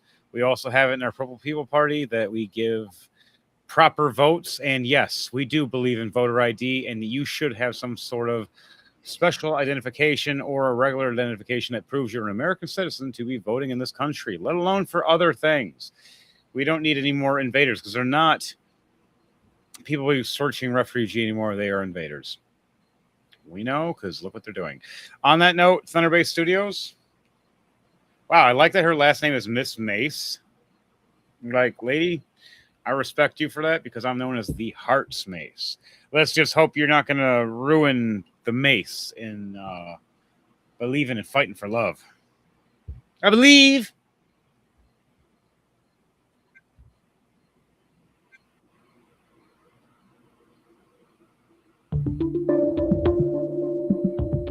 Every single Muslim holding public office in America is a Trojan horse, Representative Nancy Mace said in a controversial post on X. She further called any Muslim holding public office is a threat to both national security and U.S. Republic, and warned that she won't be Muslim. It's supposed to be Muslim. The post soon went viral, and Mace faced backlash from a large section of people online. Democratic lawmaker Pramila Jayapal took to X and denounced Mace's remarks. She said, "This is absolutely disgusting and dangerous." Jayapal further called on Republicans to denounce this blatant Islamophobia and assured, "To Muslim communities across America, I will always stand with you." Not just Jayapal, a large section of people on the internet found the post disturbing and criticized it. One user wrote, "Imagine any elected official saying this about Jewish Americans." So, yeah, like they just said it. What would you say if it was the Jewish settlers? Be a little different. But you guys don't realize that literally the Muslim Brotherhood stated that there's like 3 to 4 stages to how they act. They first act inferior to you as they first come in around you. Then they start getting into politics. Once they start outnumbering you, outvoting you, they start pushing their religion laws and try to kill and maim and murder you. And as in a religion being a death cult, they state that, like, if everybody's Islam, that the world will be peaceful, which means no humans. It's literally the eradication of people. It is a cult. It is a cult of death. You leave the country, you leave the religion, you die. You join the religion, you die. If you refuse the religion, you die. What's so hard to fucking believe about that? Check it out. There's facts. 1,400 years of them trying to attack and oppress people. Guys, remember, Muhammad died exactly how it was stated in his book, stating that he died just like how a false prophet would, just like how it said in the Bible, there would be a false prophet after him, after Jesus. and he will be pronouncing himself, which was around 700 years later. I don't think he was a fucking prophet. And he didn't believe he was a prophet either. It was his wife that lied and manipulated him when he got possessed by a demon, which anybody who studied history or read the Quran and actually understands this, because I've read it. Why do you think they don't like me? Because I was one of the people that exposed the 100-year plan of the Muslim Brotherhood, and they tried to kill me and chase me and my wife out of Dearborn, and we haven't been there since. Hit it, DJ. Do you think the media would be silent? Denouncing Mace, another ex-user wrote, Nancy Mace makes incredibly bigoted statement. The user further speculated that she is now being pressured to quit her seat. Well, as of now, there is no proof to suggest that. Only time will tell. If someone made this exact same statement, but replaced Muslim with Jew, their career would not only be instantly and permanently destroyed. Another ex-user wrote, reposting Mace's post. This is not the first time that Mace targeted the Muslim community.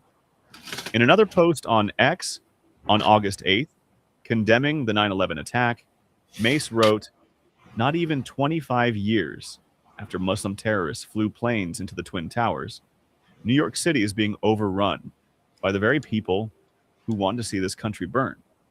She further claimed, this is an invasion. There is no other way to put it. CA State Senator Scott Wiener reacted to both of Mace's posts on X and wrote, Nancy Mace is on yet another bender demonizing Muslims. She is a vile person. He must have been bullied so badly in school with the last name Wiener. Oh, 100%. Mayo, Most of the Wiener family was. Most of the Wiener family was. Do what? I'm correct. Your last name being Mayo. Funny. I'm just saying, you know, am I wrong? I made it worse. I went to culinary school, okay? Okay, you did make it worse. You know how many times I got told to refill the mayonnaise dispenser? So your chef Mayo.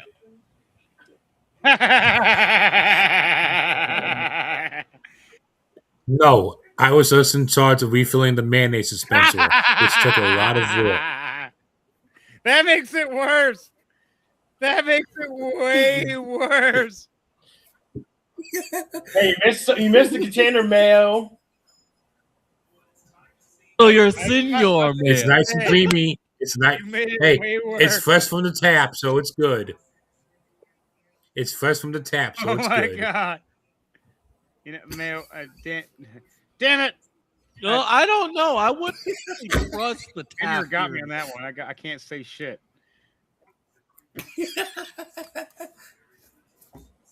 Finrear winning, just Finrear winning, 100%. He just. Hey Henry, you want a sandwich with extra mayo? I can't even argue with you. I can't even argue with you. When it actually is your name, I literally can't say shit. It's just exactly.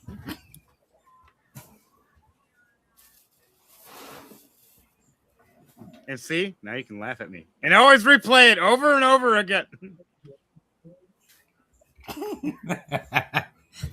He's like, I'm going to remember this moment. All right, next video.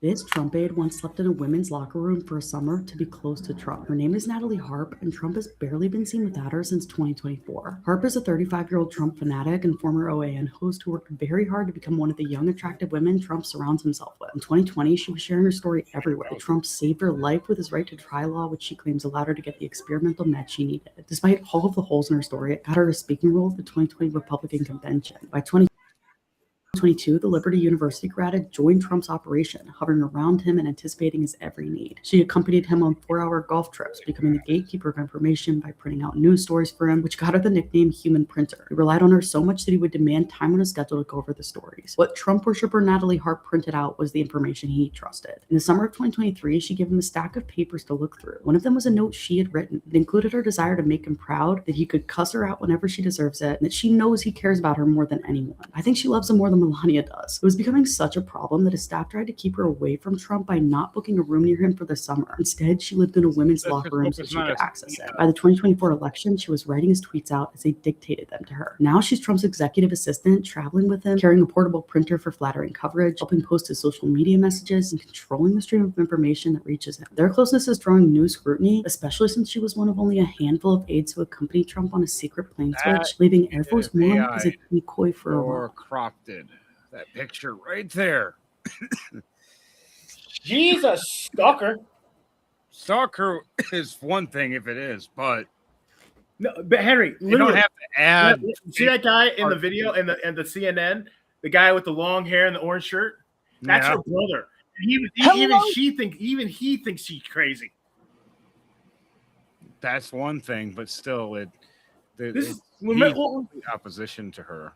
Well, remember, she's also the woman who literally jumped in the back seat when nobody else was no room, just because. And she not only before she did that, she threw an absolute tantrum, saying Donald Trump himself said he wanted me there, but it's like there's no more room. Even the Secret Service is nervous about her. If the Secret Service is nervous about her, that's saying something, because their whole job is to protect the president. And if they view her as a security risk, that's a problem.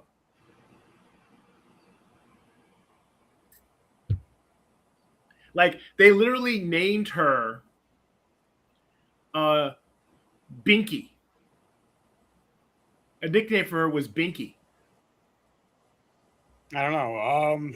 The point is, though, is that, like, you know, loyalty is one thing, and I appreciate that. Just it all depends. There's a lot of people trying to fucking kill him. So that seems to be the issue and the problem that I have a problem with, is there's a lot of people literally trying to murder fuck him because they hate him, and they shouldn't be trying to do that. And let him live his term in his life. He's stopping the bad things, which anybody actually checks what's really going on knows that actually we've been going on it's a 50-something-year-old war now. It was 47 at the time. Now it's at 50-something. And that we're making a blockade. We have 1,000+ ships or more that have gone through Hormuz. We're stopping the assaults and attacks. I think that should be what's more focused on. You know, her being a stalker in her own manner. If she is, that's allegations, as allegedly, depending on if she has or has not. If she has, tisk tisk, you shouldn't be doing that. If she's doing it to protect him, then kudos on her. And like, it all depends on what, because there are people inside there trying to kill him, and it is scary as fuck because they need to stop. In truth, the way she reminds me is of those little secretaries he used to have following him around all the time back when he was running Trump Towers and all of his other businesses. Those young little gung-ho secretaries that want to learn everything, want to be around him and all that. And she's giving me that kind of vibes more, because I've seen this before with people with people that have followed him, is that he always has those little secretaries or those little fanatics that just want to learn, want to be close to him as much as they can. So the more you're around somebody that has a high aura of confidence, the more it's like a drug to you if you haven't been around that. And you get addicted to it. And like, there's those people that are like, I'm like that at times. When I walk into a room, a building, anywhere I go, I have a presence. I walk into a place, people stop what they're doing and they turn and look at me. And I'm like, sup? And I come in with a not give a fuck attitude. Which, to be honest, a not give a fuck attitude is probably the best way to go half the time, because people don't start shit with you. Because I just don't give a fuck anymore. I just care about my friends and family. Family number one, and then friends. I gotta like protect and help you guys and progress each one of us. And that email could have been could easily be taken as she's just letting him know that she is aware that he sees her as an asset for what is needed, because again, they even stated she's gotten the nickname the printer because she's taking care of a lot of tasks that Trump needs done. Still creepy. That's an asset. Yeah. Pro and con.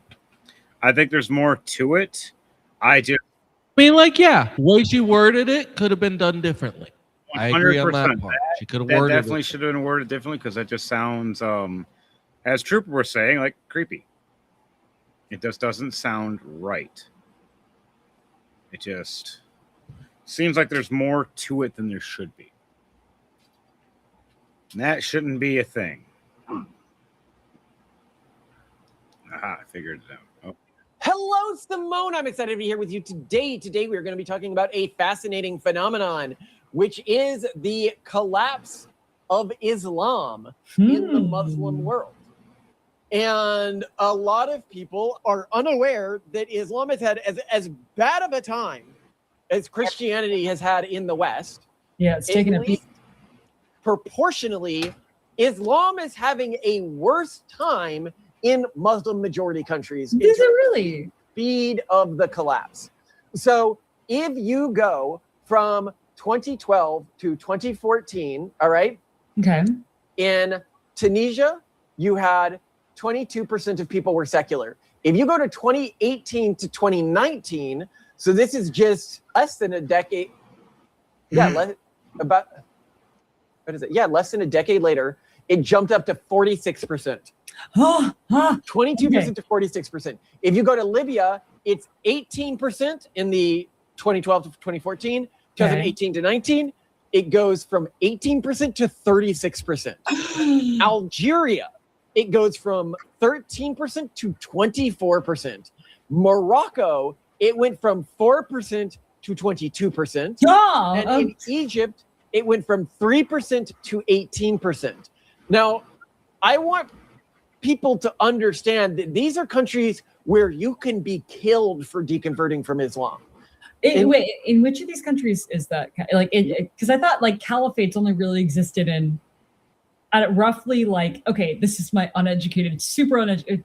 I want to say like Afghanistan and Iran, right? Like, okay, countries that will kill you legally, not mob justice. In these other countries, it can be mob justice, but like legally, ruled by Sharia law. It's like, the death penalty in Afghanistan, Iran, Saudi Arabia, Yemen, Mauritania, Qatar, United Arab Emirates, Somalia, the Maldives, Brunei, and some parts of Nigeria and certain states in Malaysia.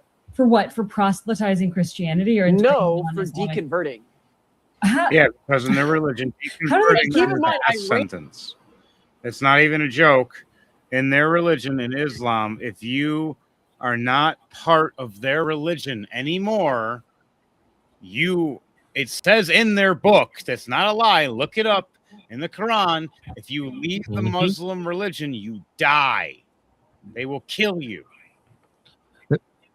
It's one of the things I feel really bad for Malaysians on, because they have been wanting to separate themselves from the Muslims for a long time now, but because of that little stipulation in their law, in Sharia law, it is making it where they can't. Some parts of Malaysia, like they stated, some parts of Malaysia do still have that law in full on tact. Most of Malaysia, their women still wear hijabs. Yeah, because it's forced on them because of the religion. And that is the problem. That is the issue. And that's what bugs me. Because it should not. And Malaysia used to have an amazing Asian culture. But not today. So, yeah, like, as you guys see, as you say, as we're trying to talk about it and explain it, there's just that. These guys are like a genius couple, and they know some shit. They pull it up. They utilize AI. They use tech. They double check everything. They triple check everything. They check it with their own resources and AI resources amongst other people's resources. They have a large group of people of high intelligence that are doing all this stuff as well. And when they bring it out, people go, "Oh shit, they're right." That's just one of the many things that they've done. We can talk about Aisha. We can talk about the child marriage. We can talk about the rape. We can talk about the murders.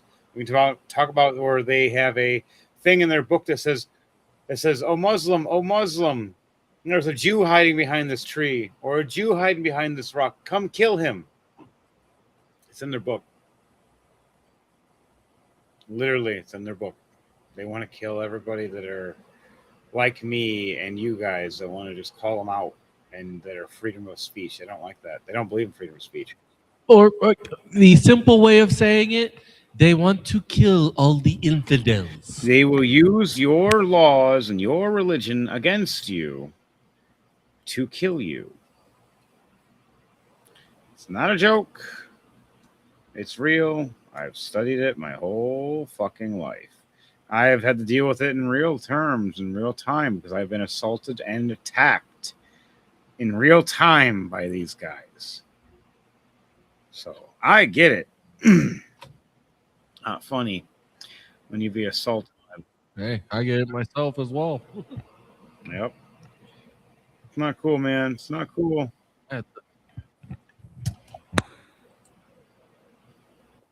Democratic lawmakers are calling for an investigation into conditions aboard the USS Abraham Lincoln. The aircraft carrier has spent more than 250 straight days at sea as part of its deployment in the Middle East. Military families have reported food and supply shortages, broken plumbing, and worsening mental health among crew. Some sailors have reportedly tried to jump overboard, prompting calls for an official inspection. NPR has not independently confirmed these details, which were first reported by the Navy Times. The Navy disputes reports of an increase in suicide attempts and says mental health support is available aboard the ship. Steve Walsh, member station WHRO, has more. A defense official told NPR that the Navy is sending the carrier USS Washington to relieve USS Lincoln. The Lincoln has been at sea continuously for over 250 days, breaking records set during the COVID era, when ships were intentionally kept away from ports. Democratic lawmakers are demanding answers from the Pentagon after reports of food shortages and lack of adequate mental health care on board the carrier. CENTCOM says a sailor was rescued after falling overboard August 3rd. Supply lines have been stretched as the Navy's hub at Bahrain has been under periodic attack since the start of the war with Iran. For NPR News, I'm Steve Walsh. President That would have been fucked, but hey, man. Trump is dismissing claims that families of service members on board the Lincoln are concerned for their loved ones' health and safety. That ship is moving right now, or very shortly, and it's being replaced with another very similar ship. No. Not nearly long enough. Thank you, everybody. I'm Ryland Barton, NPR News. For more of today's news, check out NPR News Now, wherever you listen to podcasts. Whoops. Sorry, guys. I'm multitasking. All right. What's the next video on that one? The thing is like, what do you guys I've seen pictures of the meals that the servicemen, the sailors on those ships are posting, and it's nothing. It's something I would never feed my dog. It's so gross. Do you know what an MRE is? Yes, I know what an MRE is. They should be eating just MREs. Anything above an MRE is gourmet. Or sea rations. I've eaten MREs. So have I. I actually like his MREs more. I actually enjoyed them. Yeah. You are at sea. Pick up a fishing rod, toss it into the ocean, and fish yourself your dinner. Aye. It's not that hard. Like, straight up, I one of the things I was going to say is they would not have lasted in colonial times at all. There were sailors that have been out at sea for longer than for years, never taking port, and they were just fine. No, they weren't. They'd come into happy as could be. No, But they weren't happy. But now it's like, oh, they've been it's been less than 300 days. They haven't even made it a year at sea Yeah, yet, they're either new guys or it's and they're already propaganda. having mental issues. Well, Oh, yeah. it's not just the food. It's also the fact that they haven't had any showers. They haven't had their Now bathrooms. that is incorrect because those ships have showers. Yeah, no, but their sandwich. I know I have friends in the military that tell me what's really going on sometimes. They send me emails and I talk to them every like once a month. I dated a few girls that were in the Navy. I know what really goes on Well, there. it's not the showers that's really the problem. It's the fact that they don't have any shampoo or conditioner or deodorant. It must smell so funky in there. That doesn't mean shit to me.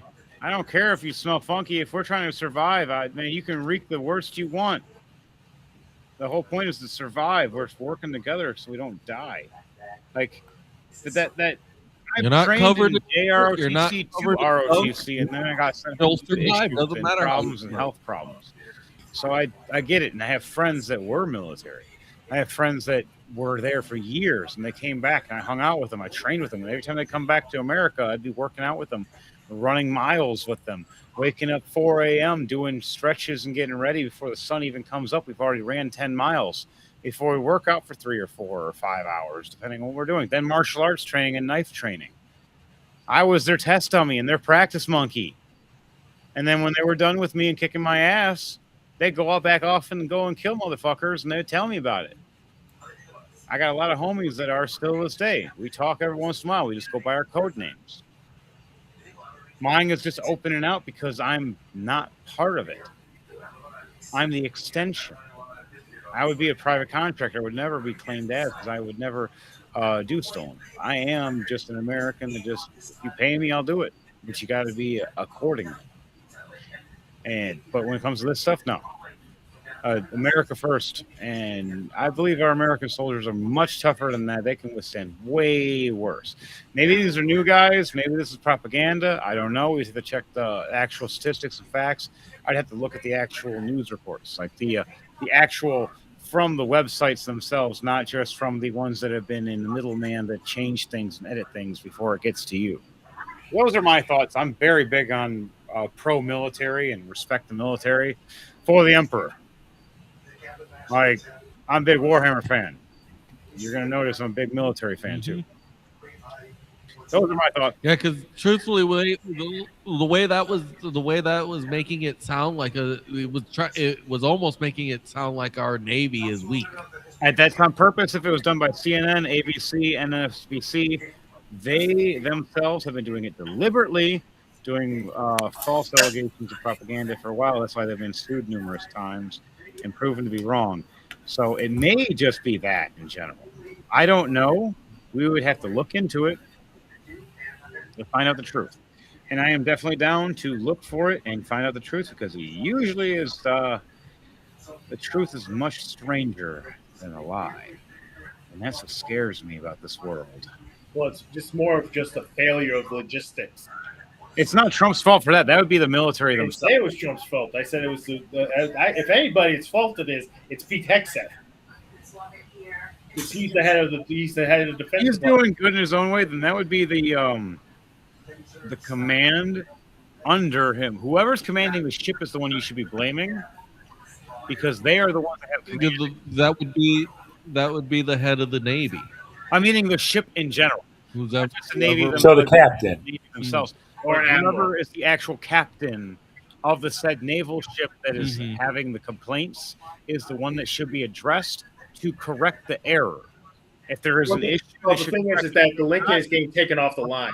We're switching it with the Washington.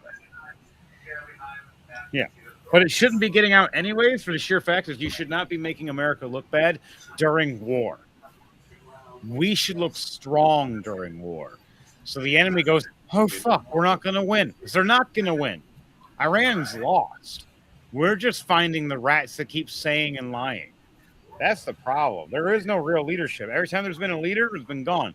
We have had 80-plus Ayatollahs all Congo line down to hell. You study the religion, when they say Allah, that means Baal-Zebah. Allah is in Baal-Zebah, in the name.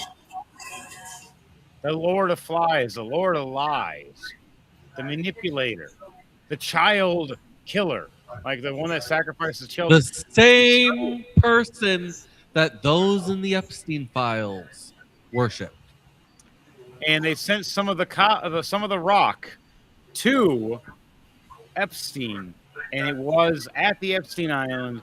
And also, when you study history, who did Hitler become really close friends with during World War II?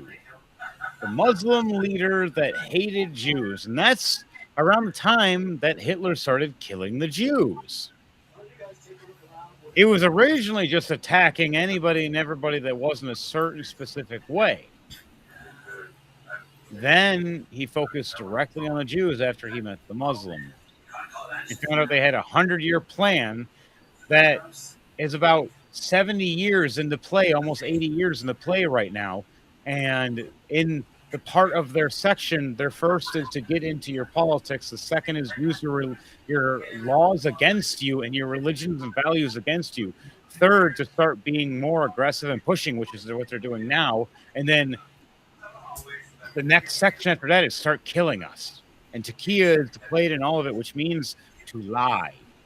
And they're taught to lie before they're even taught to speak properly. On that note, speaking of Muslims, an ex-Muslim here that left is an apostate that they want to kill and murder. It lives in Australia, called the Cyber Dingo, which I love this guy. This guy's awesome. You're welcome to join us anytime you want, dude. I'm the big bad werewolf. What a surprise it is, your friendly neighborhood Dingo, and in today's video, I have got an update for you guys from what happened in Dearborn, Michigan. Obviously, in yesterday's video, I did say Jake Lang and a bunch of other bikers and a lot of Christians are actually headed to Dearborn to protest what that they whole believe stuff. is That whole thing was Islamization of the crazy. city, which my has already wife been for actually watching it almost no, the whole it is fucking America's first Arab majority city, which means it is also America's Muslim majority city, the first one. We've seen so Glitch. obviously that and in the video I Henry's showed like, you guys "Owski." yesterday. Yeah, we both said your name, Matt man. I and saw your this name. dude in Henry's this like, video Yep. advising people to They stay are away Russian. from the area Jake Lang was planning to protest Right? because Well, they that's- felt that's like the it would country. send the wrong message out to the masses about what Muslims in the city do or what Howdy they has are he been actually doing are. it? But I think that is exactly the point. I think Jake Lang and his allies have that in mind. Because for a very long time and more recently, Before we pause for a second, I took a screenshot. I rewatched the fucking live. I took a screenshot of him in his light green, which is the green you're wearing right now. The green outfit he was pretty much wearing. Yeah. With the full mask. Yeah, it's over. army I green. screenshotted it, sent it to him. I found you, buddy. You know exactly what your gear looks like. You lived with me and wasted my money and my time and risked my wife, my family, my daughter by lying to us. Finding out you were a fucking terrorist this whole goddamn time, risking our family and our lives, our group and our guild.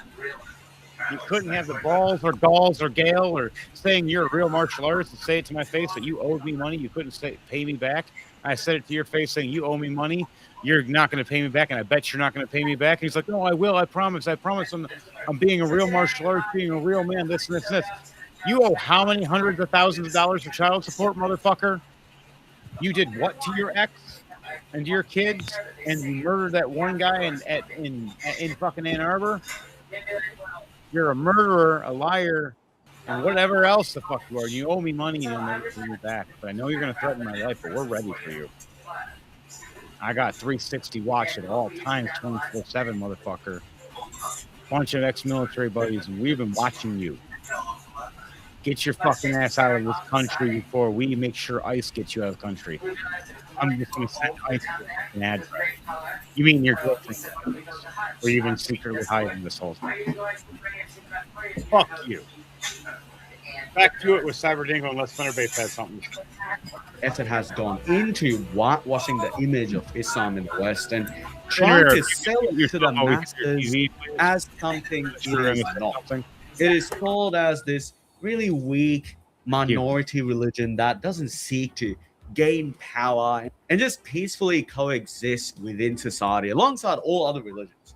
But That's very obviously rude. for anybody who understands Islam, for anybody who dares look at Islamic countries, we all know that is absolutely untrue. So let's quickly get into what actually happened today, starting with what the protest on Jake Lang's side actually looked like.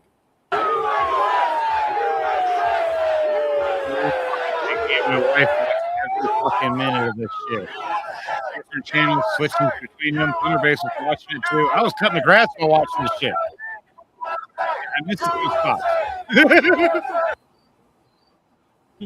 Yeah, I was actually the first one to spot him. Thunderbase is the one that spotted glitch, and then I fucking went back and rewatched it.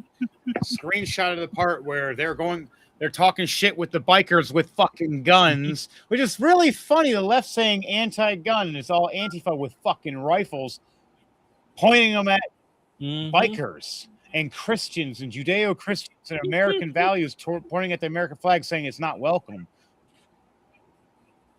There's some illegal fucking shit they're doing, and I know where a lot of these motherfuckers are, and I know they're going to try to threaten me, and I'm ready for them.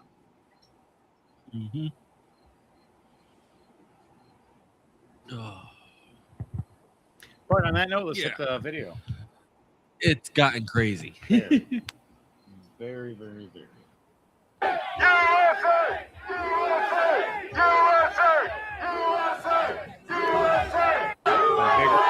I think that was a bigger crowd than what they actually expected. So a lot of people showed up.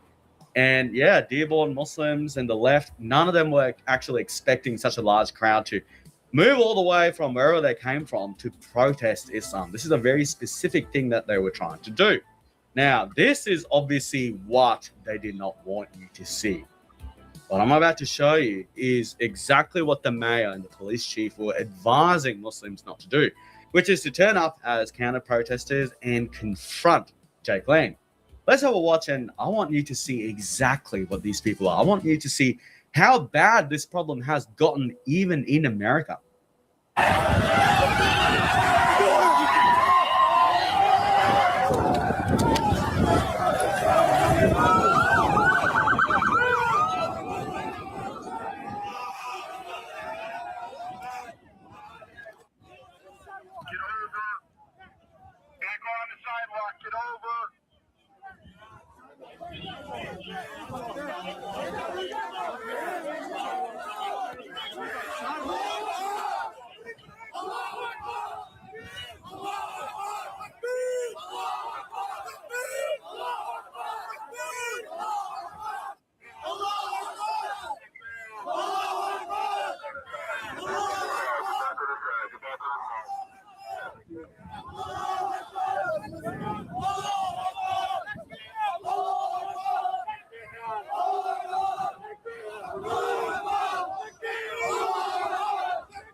Do you see what's going on here, guys?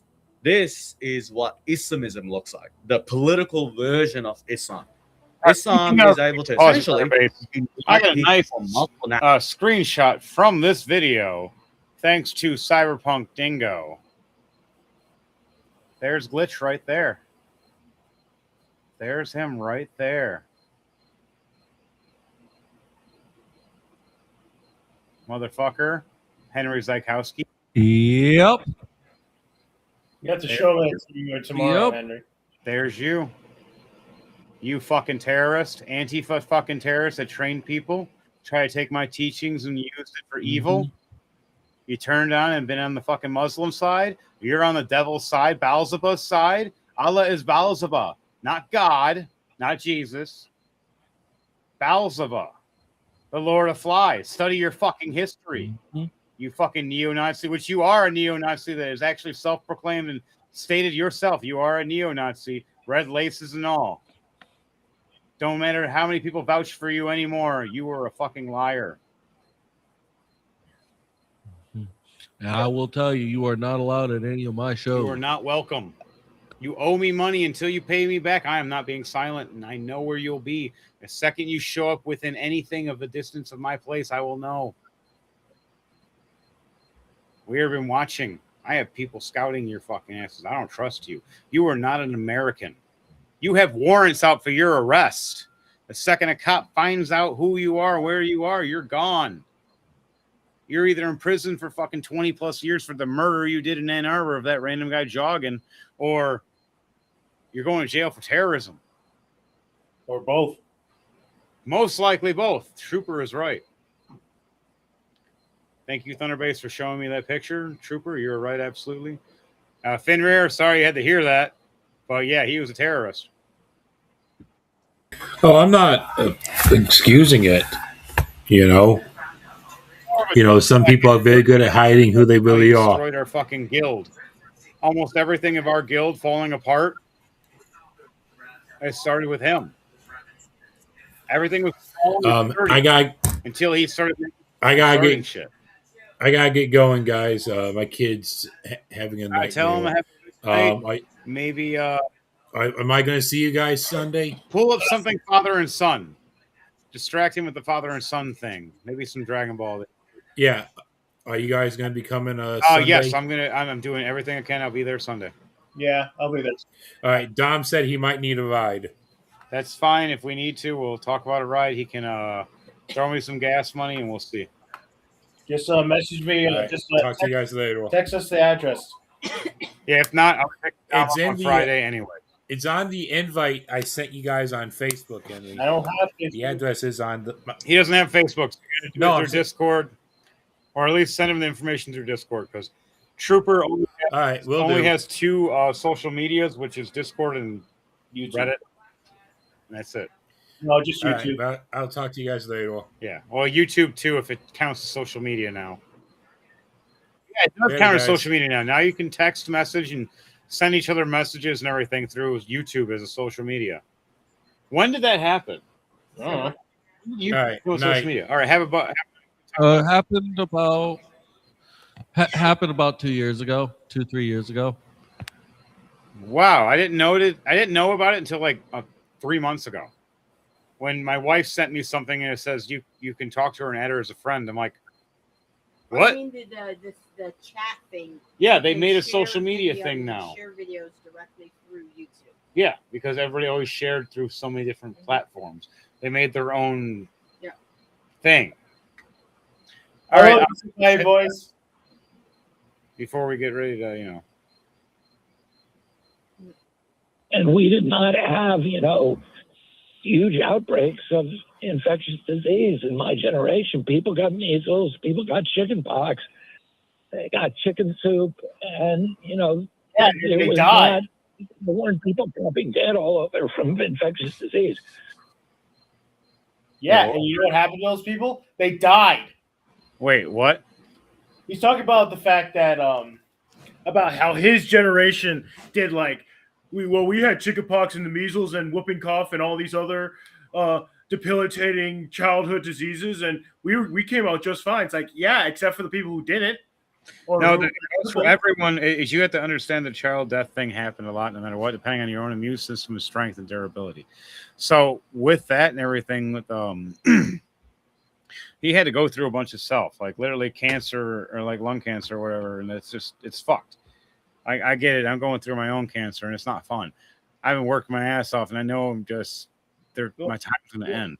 My point being with that, with RK Jr., is that people are still doing those like chickenpox parties where they get a kid who happens. I don't like those.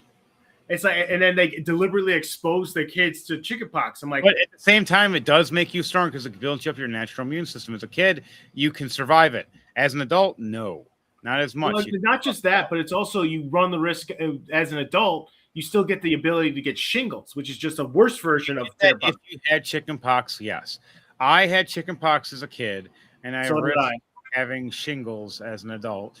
And you know what happened to me when I was a kid when I had chickenpox? I ended up scratching unsupervised my whole back, and they become a bunch of white scars for years. And people used to joke and make fun of me and call me Bambi, because when they see me with my shirt off, I would have dark skin because my skin was super tan from the sun, because I loved being in the sun when I was a kid, and I'd be super dark skinned. You wouldn't know what race I was because of how I was. But then you'd see my back, and it had all these little white dots across my back, which is where I had the chickenpox. and there were scars. They healed different. Over time, it healed because my skin thickened when I trained in pro wrestling and MMA, where literally you have 6 to 8 months of just getting the shit kicked out of you to make you tougher. I went a year straight getting the shit kicked out of me, and I kept training for another 2 or 3 years nonstop with all the trainees to keep myself super durable so I could fight giants and titans like you, Chris. Like, you're literally a titan. Once I train you properly, get you to work out, you're going to be one of the formidable guys ever. You will be the name of Quakehammer because you can literally cause an earthquake by how powerful you are. You're naturally a giant. Imagine me training you. Mm-hmm. Powerful you are. I'm going to. Yeah, and you're going to be strong as shit. Mhm. You're almost my strength now naturally. Imagine what I can do teaching you how to. You're going to be stronger than me because you have the size and the power and the mass and the energy, and you're not injured. A big pro to you. You have a big super fucking pro. I am fucked. Everything. I don't know what's going to break next. I'm strong as shit, but I can berserk mode, but I can only go for so long before I shut down. You, once we train you, your berserk mode is going to be like almost unlimited. I know your stamina. It's scary. Oh, You're natural. Oh, put him against Big Daddy Daddy. Put him against Big Yeah, Daddy he's going to Daddy. be an Andre the Giant, but this time his heart's not going to explode. Or just grow out of proportion, because that's what happened to Andre. Andre had a genetic his one of the hormone, the gland hormone that it was just supposed to tell your body to grow. Pineal gland up here. That's what it Yeah, kept growing. he had giantism. Yeah, giantism because of a pineal gland up here, because of a tumor that grew and pushed on the pineal gland for growth, growing his body oversized to the point where the heart gave out because it was bigger than a baseball glove. And I feel so bad about it, but they found the cure right after his death, which it makes me found the cure because of it. But it did save Big Show. They saved Big Show. Yeah. Them finding that cure did save Big Show. Why do you think he has that scar across his face right here in his nose? That's from that. That's from the surgery. It saved his life. He kept growing and growing, and they cut out the pineal gland. Or not the pineal gland, sorry. They cut out the tumor pushing on the pineal gland. If you cut out the pineal gland, you're dead. But on that note, as we talked about and discussed for politics for now, if we do anything else, it's next week or whatever else. Once we update, you'll know. Everybody's still doing everything. Don't worry. We're still going to have everybody doing things. Thunderbase's still going to play his epic music and do his stuff. We're just going to have a more upgraded format with a little AI person jumping around talking to us. It'll be super fun and crazy. It might be a few weeks depending on what. We have a lot of coders and people working on things. You have no idea what we're doing. It is very difficult, very stressful, and I thank you to everybody that's working so hard. Even in the background on this side, thank you, Thunderbase, for holding your ground, keeping everything going. Thank you for Trooper, finding the opposition, looking for your parts. Thank you for Dom, finding your parts. Thank you for Finrear and yours, as well as Ives for her new spin on this. We love that a new person joined in, and she's willing to speak her mind as well, because this is the Chaotic Minds, people. We are here to have a conversation. What lies in many chaotic minds lies a conversation. On that note, for the Purple People Party goes into the Chaotic Era Odyssey, which is the big umbrella that has created all of this together, which is all of us together working in one big company called the Chaotic Era Odyssey. CEO, the world is chaotic. It is a new era. It is our Odyssey. On that note, we have this right here, QR code connected to Thunderbase for whatever it has for the donations for. Any money is very appreciated, but not This is expected. just the QR code to our dot link. Okay, thank you. What Thunderbase just stated is where this is for anybody who wants to state, check everything out. If not, donate. For the Chaotic Era Odyssey, we're going to be updating everything, making new logos, new symbols, new everything. Me and Thunderbase have just recently discussed the next the next Chaotic Minds new logo will be. On that note, we do have the Chaotic Moon picture. Chaotic Moon Pictures that was created by Thunderbase Studios and by our GMK Studios that made its own right here. Something that I originally created from a YouTube series with Thunderbase, my wife here as Lunal, as well as other ex-members that still aren't there around. Shall not be named. Yes, but for our YouTube series was originally a gaming channel, which we turned into the Chaotic Moon Pictures.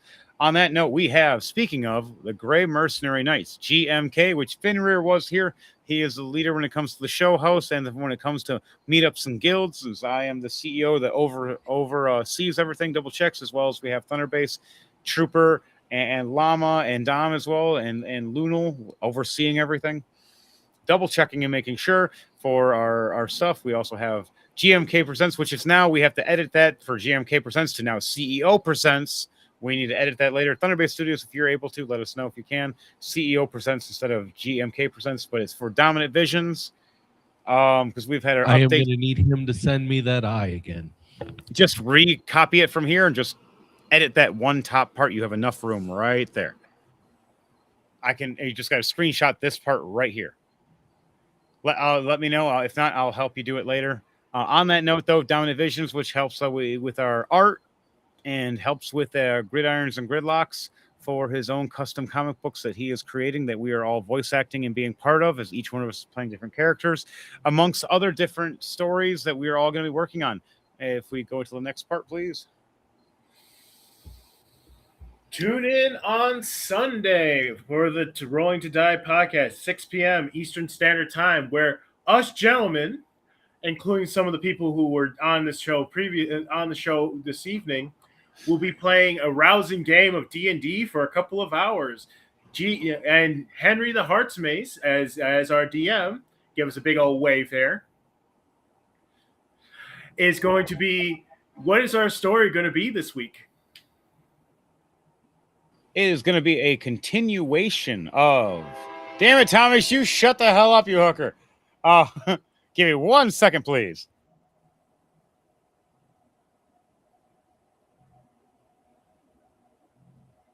He's taking his medicine. Wow, that would have hurt. You shut up.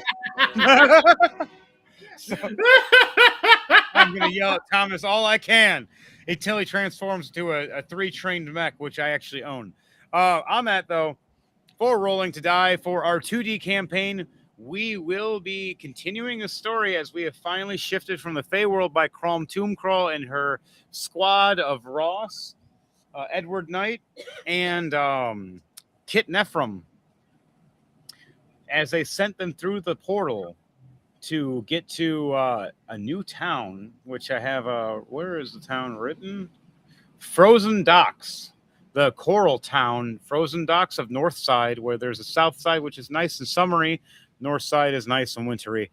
You guys have reached there, where you now have a mysterious story of your old partner that joined you guys and died in our level 6 2D campaign.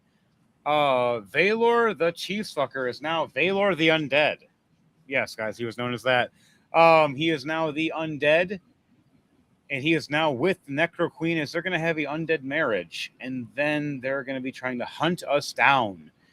Of course, we're technically on the other side of the planet right now, so they have no idea where we are, which is going to be fun. That doesn't mean much if they can teleport, but all depends on you guys for Rolling to Die. We'll see how it goes, as you guys are in a winter wonderland, and a mysterious character entered that room besides one that's sitting in a corner smoking a pipe. And you guys will find that out this Sunday. Thunderbase Studios. Don't forget to tune in next week at 8 p.m. Eastern Standard Time for the next episode of The Chaotic Minds. Once again, I'm Devontae Ewing, a.k.a. DJ Thunderbase, saying thank you and good night. Good night. Good night. Remember, Thunderbase Studios for the custom music here, please, and thank you, people.